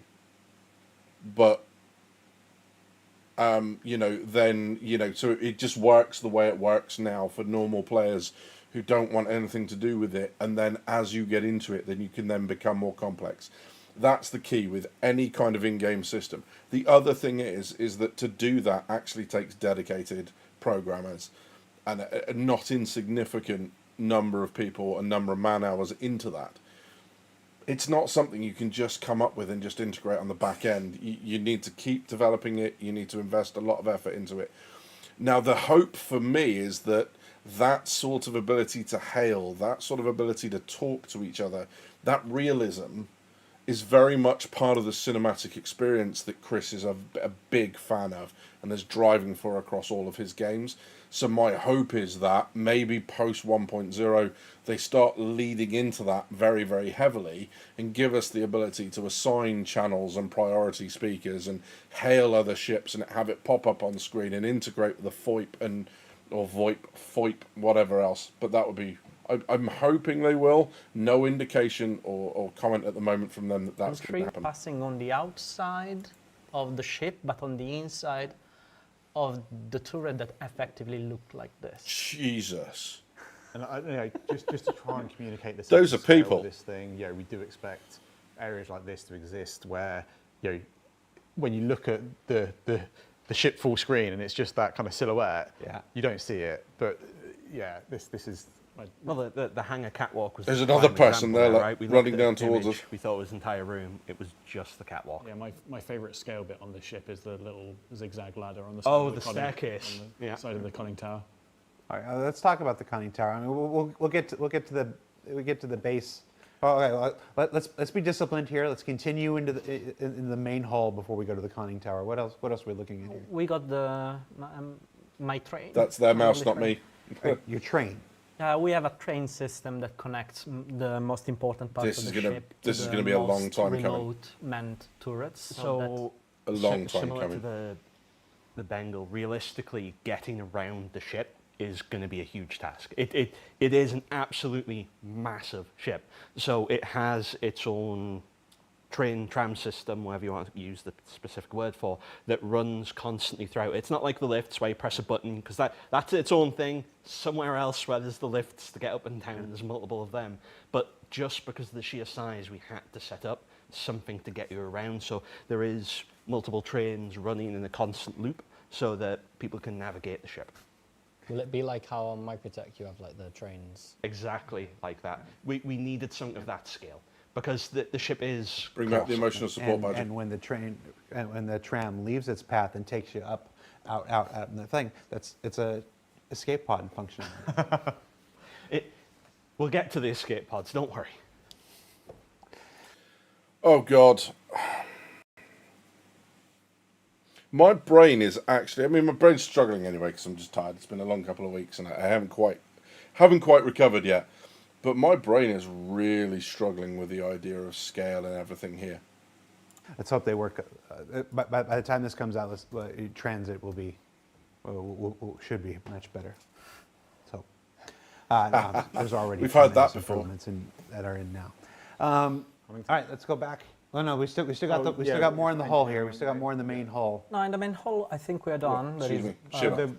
another room for the other size 12 that is on the bottom. There's areas of the ship as well that we're not quite ready to show yet. Fair. So there's the front area that's We'll not assume quite, in engineering. yeah. Interesting. Engineering, Okay. habitation. I'm really sorry to do this to you, but I am just very quickly going to do this.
Right. Sorry about that. I'm back with you. Let's Because obviously it is designed to be a multi-crew ship, so there is substantial crew quarters and stuff, but obviously the amount of time it took to even assemble what we have so far was substantial. Now, I think folks who have followed the project this long know we don't concept out every single nook and cranny, every inch of the ship. You know, it's enough to get the idea across. It's enough to put the work in motion, because then when it comes time to build it, there's going to be other people who have ideas and inputs and stuff, and new thoughts, new technologies come online and stuff. So the less there's a benefit to not being super prescriptive in every single aspect of this, because it leaves us Exactly the that, freedom Pilgrim. to have better ideas. Exactly that. And so okay, so now let's go ahead and look into the conning tower here. The kind of a signature element here. I know folks online are like, why would you create such a? Everybody knows where to attack now. Obviously, you attack at the conning tower, right? Because, well, it looks cool. So that's what armor and shields are for. It's well protected as well. Components are elsewhere across the ship as well. Yep. I don't want to be what is this? negative. I don't want to be negative, but I don't like that. Maybe when they explain it, but right now I don't like that. So That looks like a lot of space that doesn't do anything, right? With all the different levels on it. Like, what are you actually doing? These are like they actually look like the lootable metal lockers in some of the locations, except they're twice the size of a person. So maybe server racks or whatever. This is like a central room, but then you've got the mapping system in the middle. Let's have a look. Now, obviously, you attack at the conning tower, right? Because, well, it looks cool, so that's what armor and shields are for. It's well protected as well. Components are elsewhere across the ship as well. Yep. So what is this?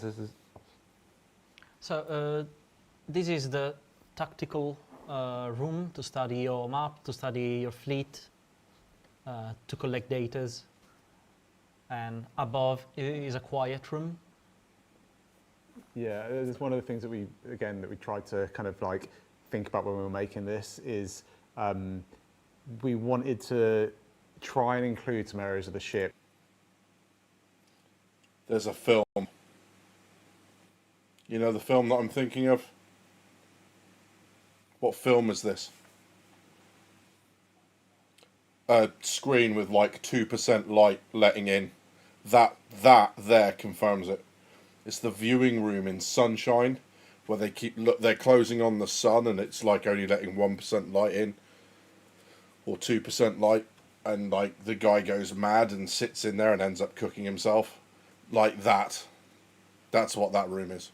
That weren't just focused. Yeah, With the sun and that's exactly what that room is. Holy shit.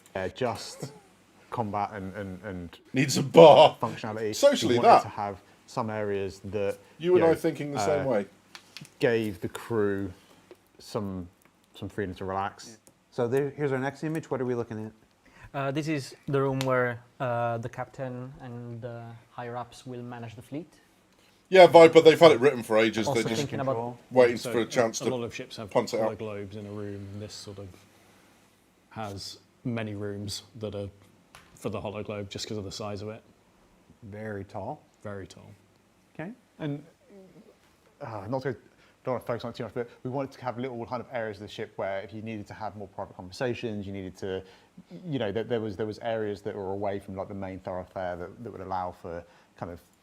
Actually, very important on warships is the ability for the crew to break out into areas that are not warfighting related, especially for long deployments. It can actually start to damage like people's mental state. Planning and discussions and. Like mutinies and stuff like that. And just I'm not saying planning. Ideally not. Yeah, what are you trying to say, Dan? Plan a mutiny.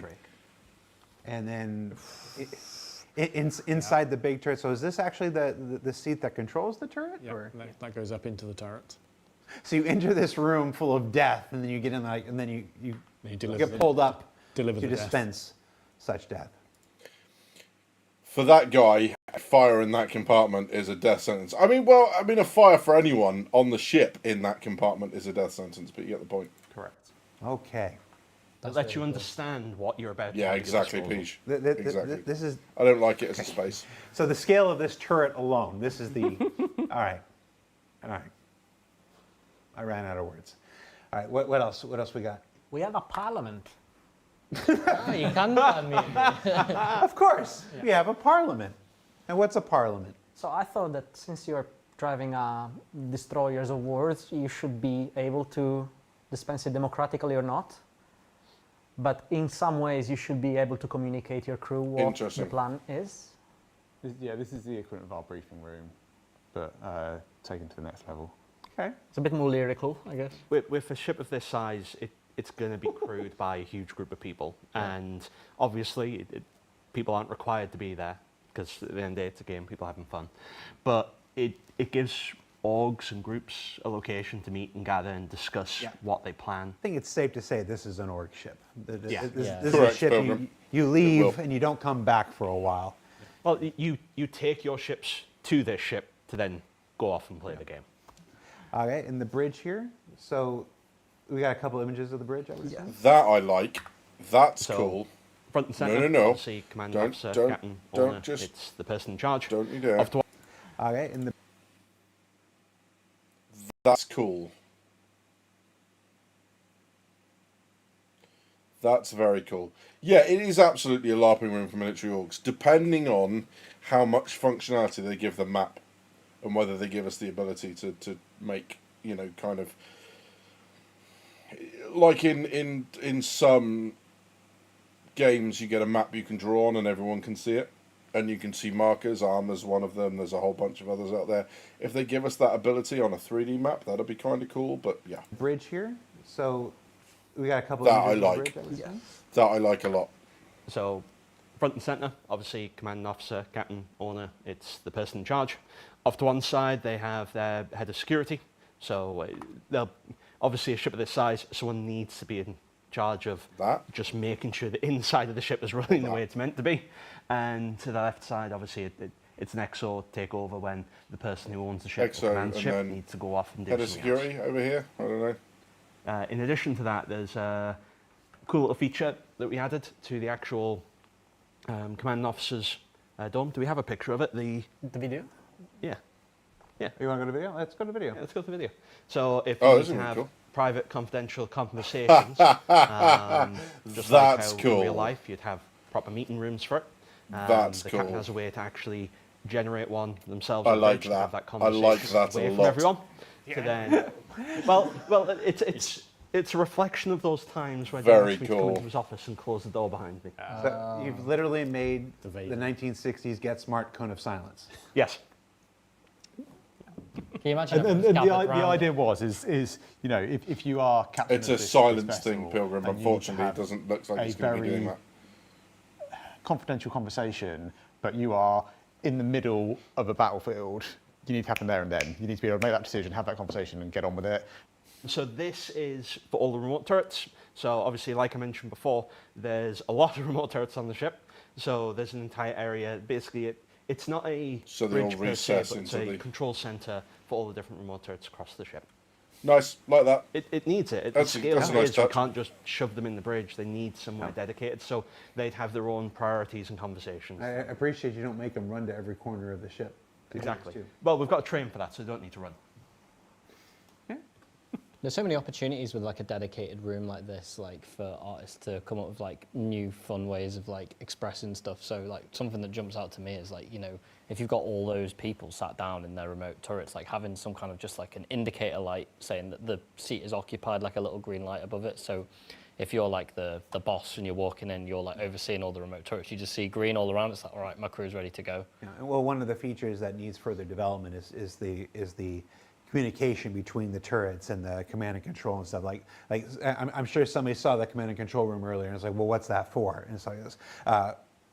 Eventually, you know, someone will be there able to feed targets to all these people and, you know, and control UI elements for everybody that's in there. And, you know, show's like, no, show here. Your guy is over here. You need to look here. You need to go here. It's like, you know, the four of you are on this guy. The four of you are on this guy. Something like this is essential to something like the Odin. So having all.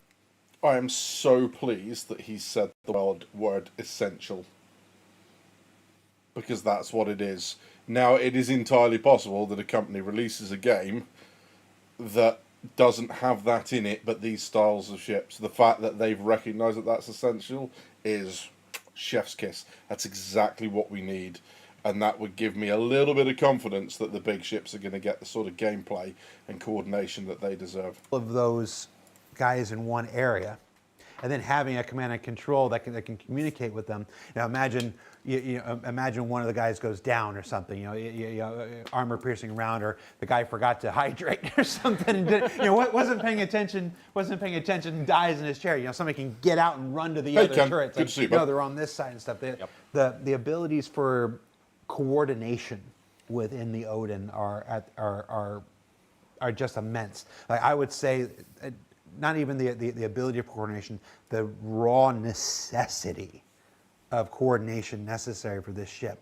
I mean, this is not the ship. Thanks, Jared. That Thanks for you saying buy. it. Yes, technically, you get in the pilot seat, you can fly this giant spear around the universe, but the full potential of this thing requires just a massive amount of coordination. Yeah, this is also how we're gonna like deal with the gameplay in general with the ship, right? So like we want to let you achieve the full power and let you, undergo all your combat operation, and potentially doing so, but just, with the crew, because otherwise, like, yes, you have a pilot-controlled weapon, but Yeah, exactly, that's true. if like most of your armament is not going to be, That's going to be coming a into play in separate combat thing, runs. I think. What is the crew of this? The thing? Fleet Command The module. expected crew? The cheat sheet here. 33. Yeah. 33. 33 So- really is like, That's bare bones, Yeah, that's like- minimum. that's bare bones, yes, yes. How many operator turrets was there? Like we're talking bare bones, not even working at Yeah. full efficiency. That's not even saying there's anyone feeding the torpedoes. That's Yeah, so I'm just going to go back and listen again as I was reading you guys. But yeah, so what they're talking about, I don't think they're trying to say that we use them right now. I think what they're trying to say is Discord does not give you the ability to immediately highlight a target for gunners that immediately comes through that they can see.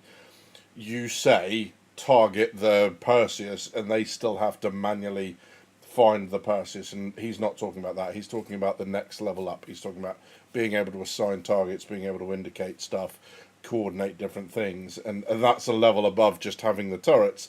That's then someone who's able to assign all that stuff, and that might be the pilot, but in these sorts of ships with this amount of crew, it makes a lot more sense for that to be a dedicated role. So yeah, I'm good as long as we get a decent mix of savers for the radar jamming. Yeah, we'll see. I whether that's still a thing or not, I'm not sure. But Yeah, 33. 33 So- really is like, that's bare bones, Yeah, that's like- That's minimum. bare So bones, 33. yes, How many operator turrets was there? Like we're talking bare bones, not even working at Yeah. full efficiency. That's not even saying there's anyone feeding the torpedoes. That's just to man the operator seats. That's the sort of numbers you're talking. Wow. I feel like when it comes time That's to balance a significant. ship like this, that's probably the biggest thing. If you can get 33 people together, if you can coordinate 33 people together, it's like you deserve to just be, the Norse god of everything. Well, it's like whenever you have a large group of people playing games together, there needs to be someone who They have is Jabba, you're right. doing a little bit less of the interaction, but managing everyone, actually getting them all to coordinate. It's like anyone that's ever done raid leading in any sort of MMO. Like that person Oh, yeah. Called it. absolutely isn't outputting the highest DPS in the group, but they're taking a step back and watching everyone while Literally doing made the it. 40-man raid spaceship. Pretty much, yeah. Yeah, and that's exactly what I was about to reference, was that is the 40-man raid. Just because you can buy a spaceship like the Odin, it does not mean you can run a spaceship like the Odin. If you struggle or hate raid leading,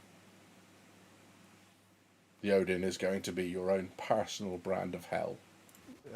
Experience, but it's you with your org, your friends, going out and having that gameplay for an evening and having your cap ship to run. Yeah, and the best part is also, it's like you have different specialities, right? Because you need fighter pilots, then you need turret gunners, then you need engineering, then you need the guys that actually coordinate the entire crew, and probably more than one guy at that point, because it's going to be very difficult. So like, Raid leading's a really unique skill. Like whenever you play MMOs, there's only ever a handful of people that are even willing to do it. Yeah. And they choose to do it because they enjoy doing it. But it's a very unique set of sub-skills. If anyone who is a raid leader or has ever been in a raid will understand just how Hey, Richard. different it Shout out is the as a way M80. to play the game. It's like an epitome of sandbox kind of emergent gameplay, really. It's like a role that doesn't necessarily get put in by the game design teams, but it has to exist. Yeah, Like, you don't create your character. Yeah, you don't- Select raid leader as your class. And what else do we have to look at? We close with a fire shot of everything opening up. So yeah, this is a Moment. So these things here are actually 1, 2, 3. So on each side, 1, 2, 3, 4. They said 8 remotes, right? Those are the remotes, the single fucking size, whatever they are. What do they say? Size 10s? Ugh. It is. When you see that, it's time to run. Well, at that point, you're like, no. When maybe you we see should that, go it's to time to Parliament. die. If you're not ready to quantum travel, it's too late. No, it's a. that's assuming you got that close to look at this. Only if it lets you. It's a heck of a good-looking ship. I mean, it's it was interesting to see the reaction online. When Is the it, first, though? When the first teaser image went out? It's the first image went out on social on social in the morning, UK time, and then the first shot of the interior went out in the afternoon, and then the 3D hologram version with the weapon. So it was fun for a nice little 24-hour period to watch the perspective of the ship change. There are some people who absolutely hate this thing, and some people who are like, "This is the most beautiful ship I've ever seen." Those are people with eyes. Hashtag not biased. But I mean, it is. Let's talk about the inspirations for this thing. Yeah, there you go. Size 10. What's that? Size 10 mono barrel, triple barrel. Okay, so they're calling mono barrels now. So there's your triples. I mean, Jesus. It's not pretty though. It's gorgeous, says Diego. Welcome in, bud. Yeah. Carriers have 2 commanders though, right? Captain of the ship and commander strike and aircraft capabilities. So yeah, so you have something, I think in America they call them, certainly in Battlestar Galactica and stuff, you call them CAG, Commander of the Air Group. What happens on ships of this size, right? When it's a military organization, there are 2 organizations on board, right? You have the ship, maybe 3 if you're running something like this as a carrier. So you'll have those 2, but sitting above all of them, so you have the ship, the captain, the crew, everyone else. They run the ship. You have Command of Air Group, they run the fighter wings and all of the support craft that are embarked on the ship, right? What you then have is you have something like a CJTF or something, Commander Joint Task Force. And what they are doing is they don't run the ship, they run the battle. So they are running the whole task group. They are doing all that stuff from where they are. And then this ship is given orders as part of that and must carry out its orders. So that's where you have a commodore or an admiral on board, and they are their own command staff. And they are likely going to be that big chamber that I said I didn't like. They are likely to be operating that, right? Because they don't need to see what the ship's doing. They don't need to watch the turrets and assign targets, because that's a ship function. They're looking at the incoming threats. They're being the shot caller. They're being the raid leader, right? This is one asset in the raid. Except it's a bloody big asset with a huge amount of players. That is kind of crazy. But yeah, so your Commander Joint Task Force, or whatever it is, so for us it's like COM-ATG, the Commander Amphibious Task Group, because working on like Bulwark with an embarked battle staff, that's what they are. Yeah. So whether it's Commander Joint Task Force, COM-ATG, something like that, they are a battle staff, and they will onboard, and they will have their own rooms. They normally outrank the captain, always outrank the captain, but then you are talking about an org that is not just big enough to run this in Star Citizen. You're also talking about an org that is so big it runs this and the whole intendant fleet, and has practiced its commanding capabilities down to the point where it's got multiple functions. And you're talking about stuff like Goon Swarm and that sort of stuff. The really, really big stuff. That is not going to be... That's going to be a handful of orgs in all of Star Citizen. Right, I'll let you keep watching this. I'm going to nip to the loot. Stand by. I've had a beer, that's the problem. What are we thinking when we build this? So we wanted to convey that this was inspired by a battleship. Sadly, in sci-fi, there are other ships inspired by battleships, so we had to differentiate from these ones and not going into the steampunk or World War II aesthetics. We initially tried to group all the guns in the center, like you would do in World War II, like on the USS Iowa comes to mind, a famous Japanese one that I will not mention. Instead, with the fact that they all have to operate in a video game, they don't have to compenetrate, we started spreading them, and that aesthetic would no longer be supported. So we decided to look actually at the Zumwalt class, at the literate combat ships from the US, at the Visby class from Sweden, all the more modern stealth ships, and yet retain the conning tower aesthetic that there was in World War II ships and that got lost after then. but we want to hint at that word with a little bit of new. Well, this has been an amazing look here. Let's go ahead and take a few minutes now at the end here and jump into. Now, this is an engine. This is you work in what, Blender? Yes, this is Blender. This is Brown actually. So we're gonna let's take a look at the actual concept model now. Some folks have already extracted the concept mesh from the hologram as they do, but this is the actual legitimate one. Yeah, and just a note on that hologram mesh. It is a optimized isn't the correct term.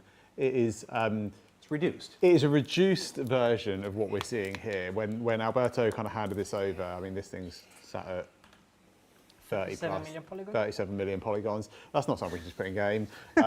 So yeah, there was a lot of decisions made to just kind of like just strip out a lot of that polygons stuff to get it to run above Area 18. And also, it was a hologram. It wasn't supposed to be a concept. This is the real deal.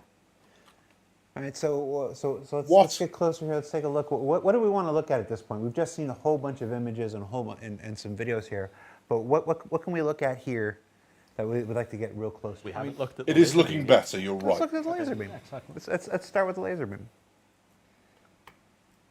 When the laser beam activates, these side pieces that were not in the hologram model will open up, and they are part of the laser beam in order to become part of the target. Ideally, they are the radiators of the laser beam itself. With something so massive, we need justification for why it doesn't just overheat. In addition, it adds a targetable aspect of the actual laser beam, because if you obviously once you start peeling back the defenses, it gives it a nice area to be targeted to try and knock that out. Because I imagine if you're targeting the ship, you're going to want to knock the beam out. Yes.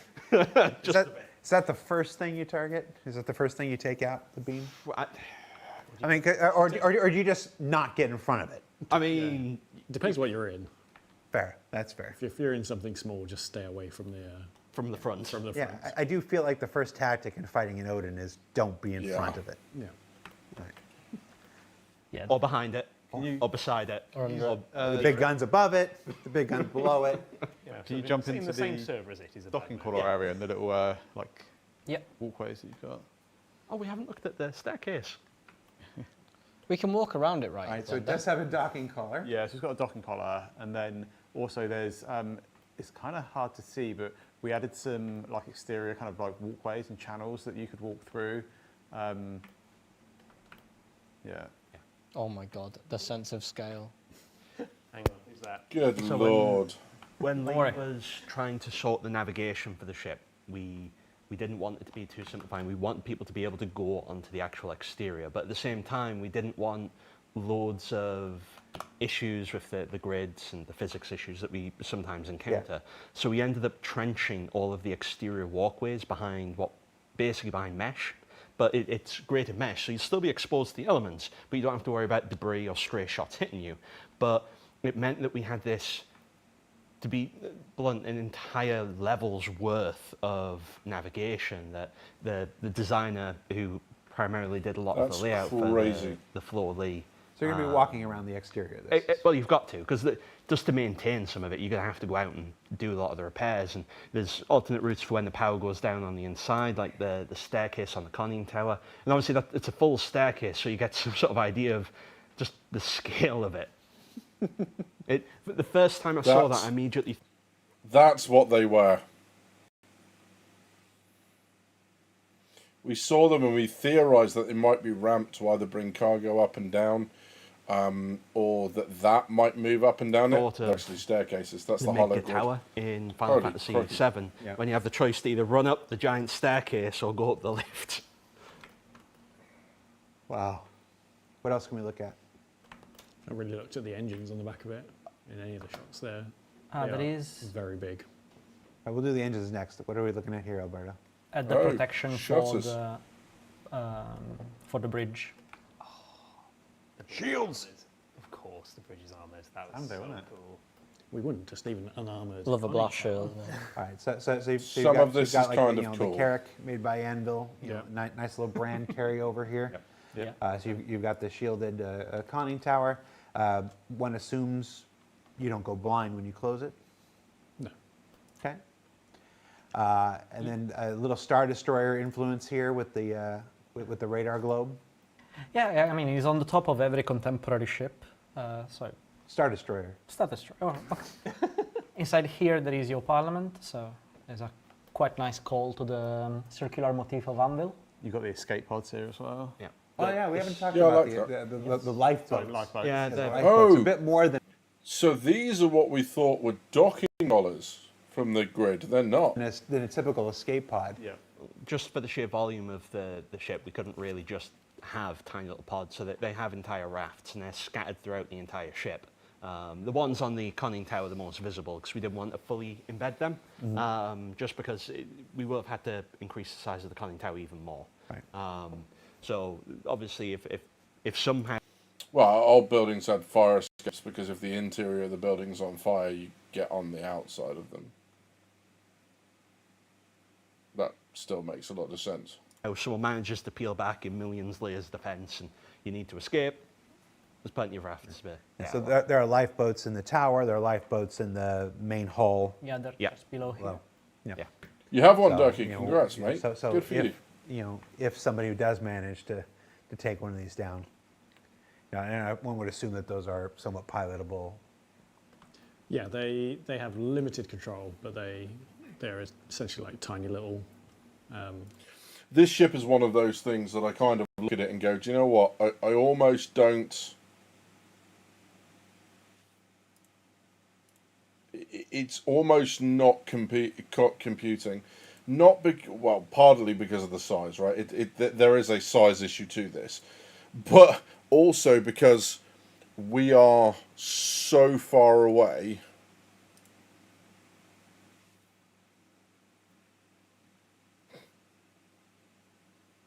$6.6 million in an hour. New funding. 6.6 million.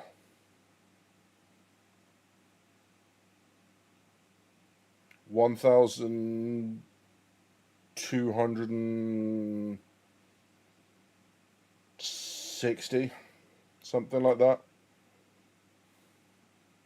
Just doing some mental math. But this is so far away from it. And look at the scale. A game rendering this in its own space with nothing else around it is going to be tough. I mean, this is a massive vote of confidence from CIG in their own kit. Walkways. These are friggin' walkways. And the fact you can't see them from here is we're not close enough. That's just... Habitable environments. Let's take a look at the engines. Oh, you want to show you want to show the underside of the gun? It's cool. Let's see the underside of the gun. Alberto, would you be able to go into like walk-in mode in Blender and like Yes. show the scale of it from the catwalk?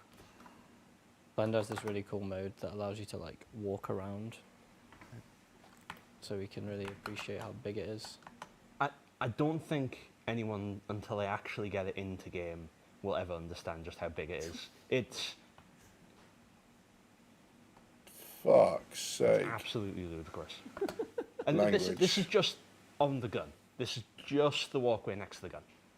This explains why we needed the train. I mean, yeah. I feel Yeah, like that gun is the size of a Carrack. this is...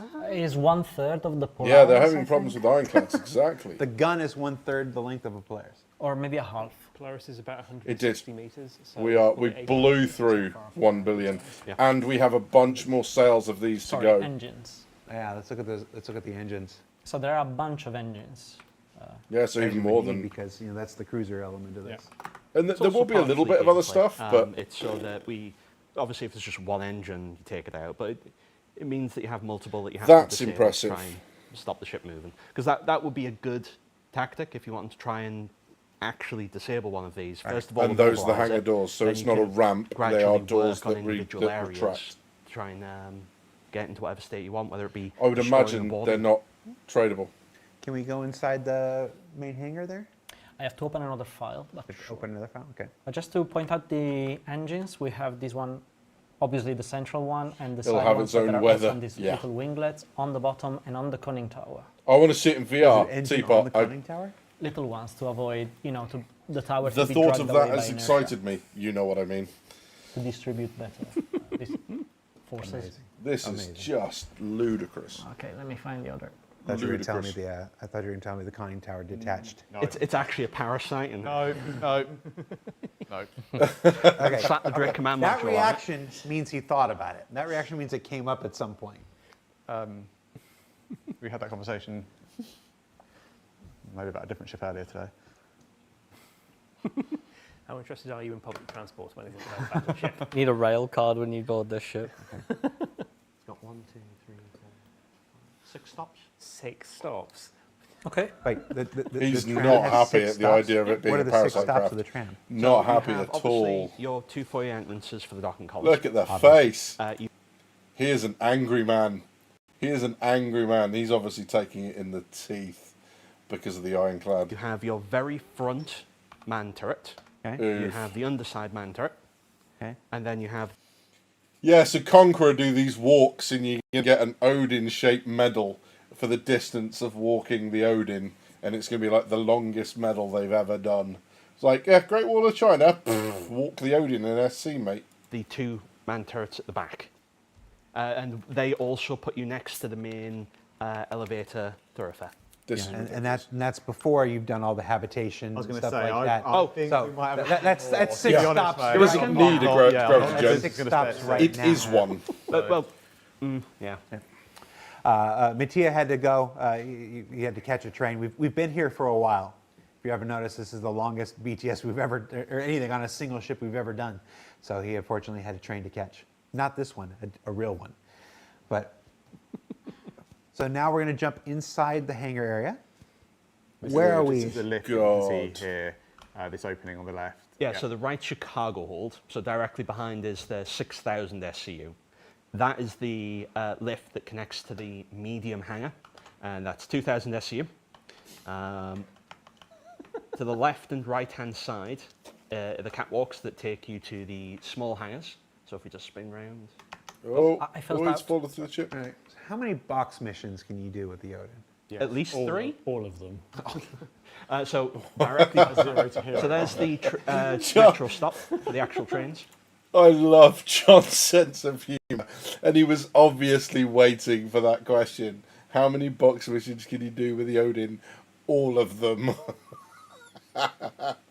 Simultaneously, all of them. Well played, John. That was good. I enjoyed that. So that's obviously it's mirrored on both sides of the hangar because it might be quicker to get the train round. We're not 100% sure yet. Right, the hangar is so big that it might that the tram runs around the hangar. Yeah. It might technically be faster to take the train around the hangar than it is to walk from one end to the other. It depends how many stops we end up with. At the minute, we're looking at about 6, but more might be added as we evolve the other spaces inside of it. Yeah, one of the main stops is also the center of the conning Internal tower, box so missions, you would yeah, have the that. elevator to bring you to most of the living room, the living spaces. When you get to the center of the conning tower. Jungle, that was it emerging from the asteroid field, all the asteroids that were coming up with it. So yeah. Tower, it's elevator. Well, elevators. Elevator. multiple. Yeah, a bunch. Yeah, because of the fact that we, obviously, when there's only one elevator, we've already had it on the Idris where people are waiting. I thought this was already the most deadly ship ever designed, but now with multiple elevators, Oh yeah. I can safely say the most deadliest ship ever designed.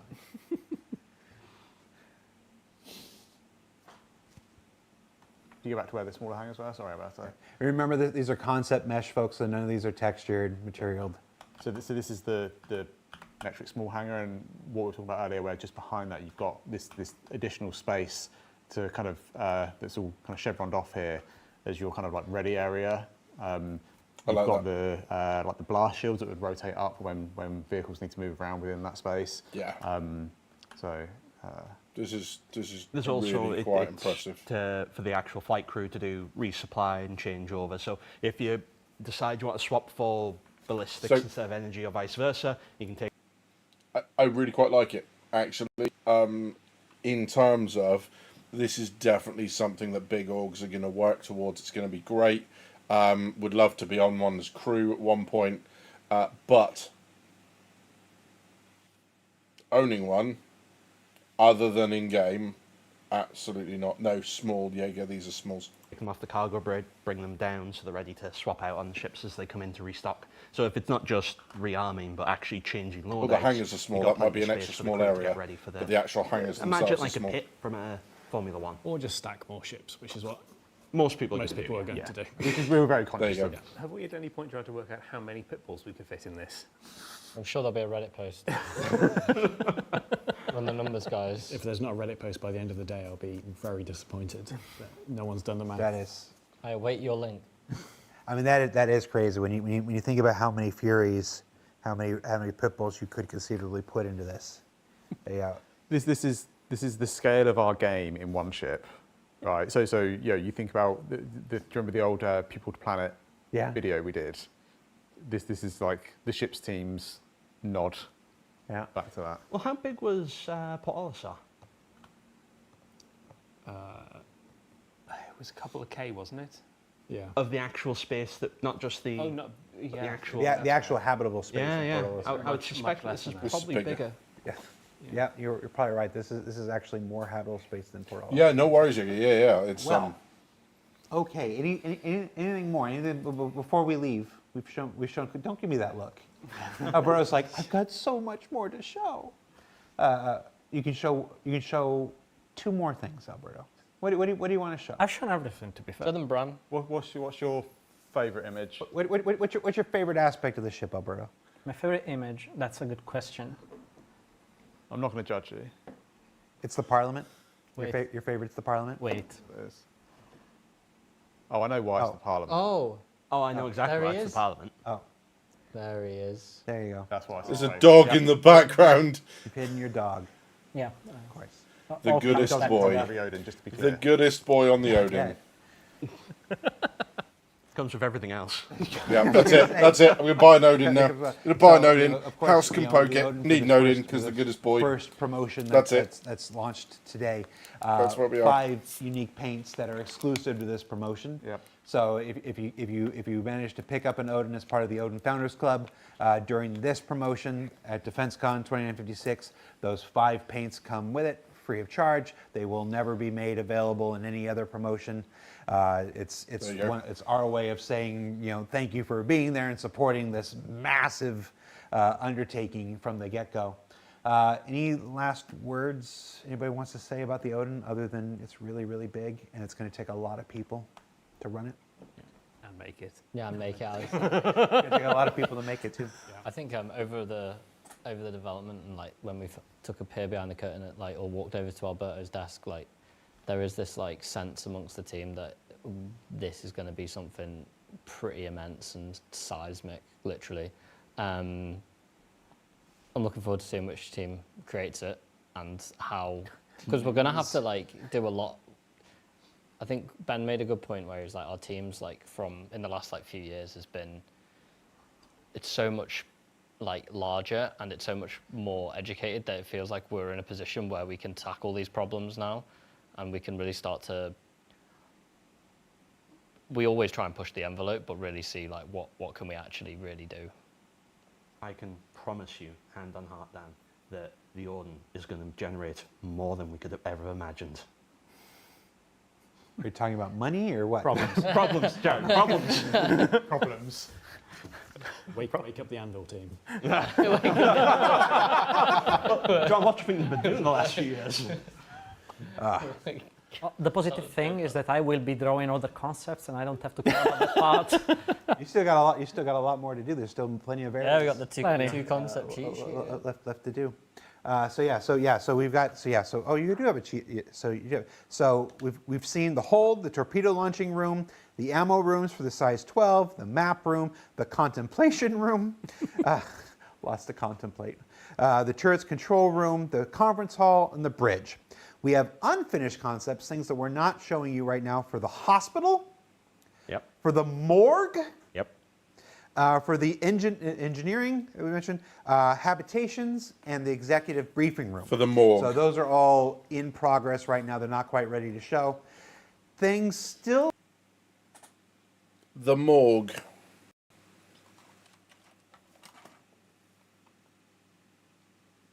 In a game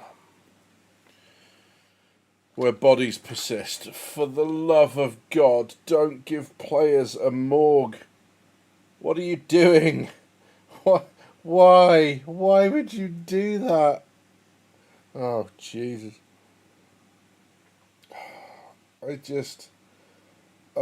No. No. That's broken me. Of everything, that's broken me. Just because there are a couple of people in DGP at the minute where I'd be like, when someone says, where are they? I know the answer to that question is the morgue. And I know it before the ship's even in the game. I just fucking know it. Oh, God. That's broken me completely. That's just, nope. 404, brain not found. Oh, Jesus. Left to concept. Subject to change. Subject to change. Bar. Work's not done yet. Navigation engineering. How is that Bar. different than? Oh, the second. There's the engine engineering, then there's navigation engineering. Okay. The train stations themselves, the executive Bar. quarters, an armory, additional crew quarters, the self-sustaining Cantina? cantina. What? Question mark? What is the self-sustaining cantina? What do you mean self-sustaining? What does that mean? The morgue. That was your idea. That was me. Morgue. Are you on about Sausages. Groom again? And I loved it. Bring Cantina. back the Subject to groove. change. Subject to change. Subject to change. Mixmaster. You I don't started really write that, in it, but I'll CRG. make my Mixmaster lives. You It started that. absolutely will have a mess hall. It may not have a self-sustaining mess hall. Basically, we wanted a Greenhouse. greenhouse. Yeah. Oh, a Grow greenhouse. space. A It gym. will have a kitchen. A rec room, a panic room.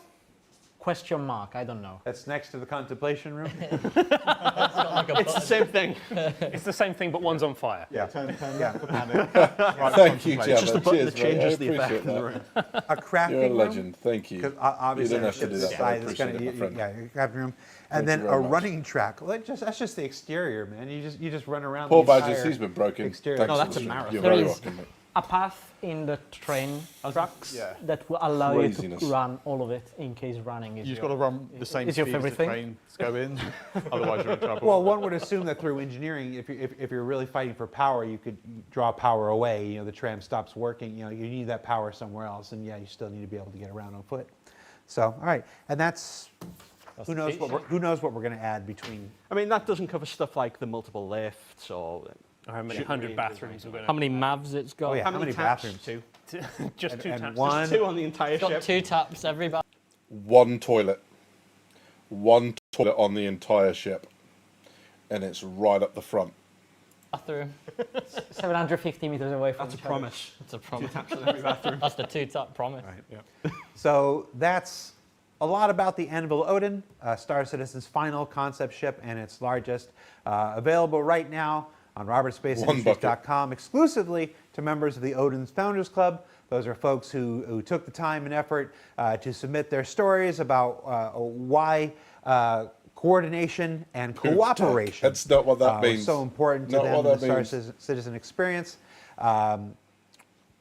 It's a big, I think it's a hallmark. Star Citizen is replete with a number of hallmark moments. At 4.8, the launch of tactical strike groups and the biggest step towards coordinated ship-bound gameplay and combat that we've had, and then of course this. Putting a Oh, nice thank little you, mate. marker Thank you in very the ground much. I for the appreciate future that. and being like, Cheers, buddy. this is where we're going. And the kind my of secret gameplay Odin that fund. this creates and the kind of gameplay necessary. Please notice any and all donations do not automatically tie me into buying an Odin. Just no false advertising. Doesn't mean I'm buying one. But thank you very much, mate. I appreciate it. Thank you. To deal with it. and stuff. It's a clear calling our shot to the evolution of Holy crap, I see what you did there. ship and space combat gameplay in the future. So it's an exciting Thank thing you, to Alan. work Thank you, towards. Jabba. Both. Very kind. John, Done, mate. It's been a long day, Amit. We've been here. What you need is Alberto sat next to you again. I was 3 going to say, hours. where's Alberto? Alberto, where are you? Needed Well, you. in my head, it just said, I call him Young Squire for some unknown reason. That's all my head was giving me. Nope. My head was giving me Young Squire. Dan, Chris, Mattia, who had to take off, Mark, Ben, Alberto, our friends on the cameras. Here, we don't usually have cameras, but we wanted to have so many people here. You can't see them, but they're here. Thank you so much for your time. I mean, I'm sure you're paid, but thank you anyway. And of course, Seb, Lauren, Dave. Wow. Frankly, holy moly. Holy moly. So we've seen 6.6 million raised in 1 hour off the back of the Anvil Odin, what can only be described as probably the most ambitious in-game vehicle of any game ever invented or dreamt about. No more new JPEGs, there's that. Yeah, that's just mental. That's bonkers. I'm struggling to deal with it. I'm really sorry. I'm still quite tired and the heat's not helping. So I'm trying to string sentences together and it's not quite working. But I love it as a concept. I love it as an idea. I love it as something to aspire to, and get in game. And maybe at that point down the line, I'll be in a position where I can, consider, DGP being an org where we can at least have a try at that. At the moment, I can't dedicate enough time to it.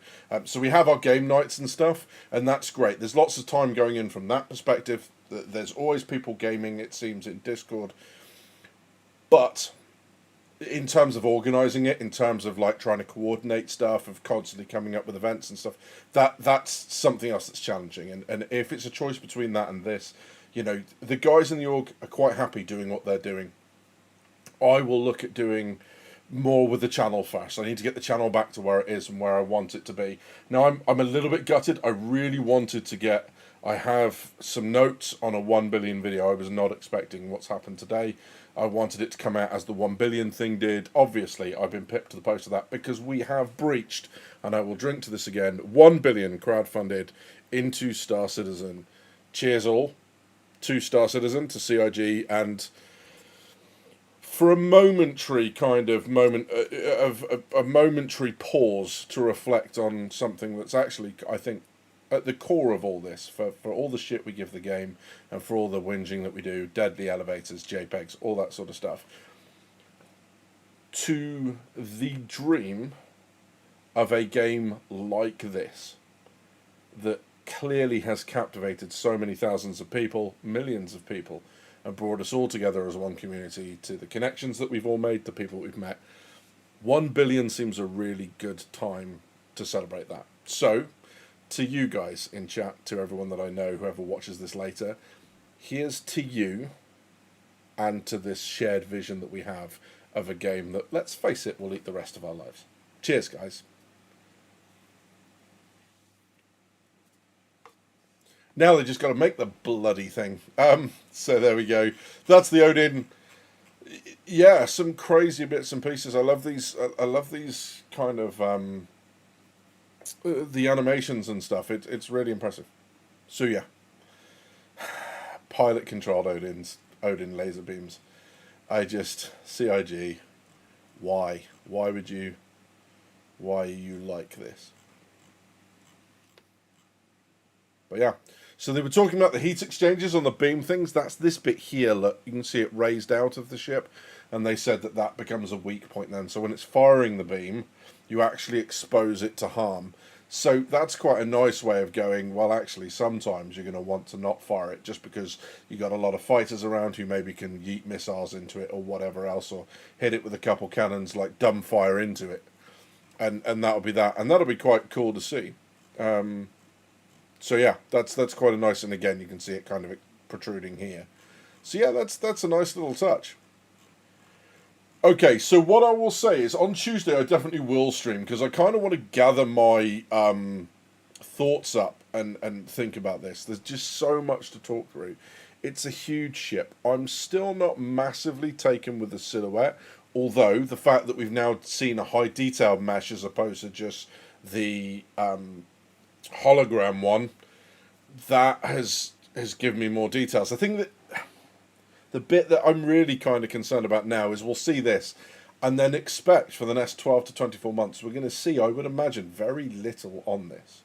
We'll see a little bit more, maybe it gets raised in the Q&A or whatever else, but after that this is going to disappear and they're clearly going to work on other stuff and then come back to this. So lots of excitement now, and then it's going to be like oh dear, and then nothing. So the toilet in the nose is next to the massive heat exchangers?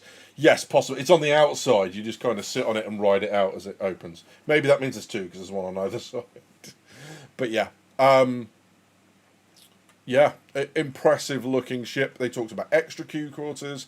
They talked about all the other stuff, and it sounds like it is so early in the concept process. They were actually asking each other what the rooms mean.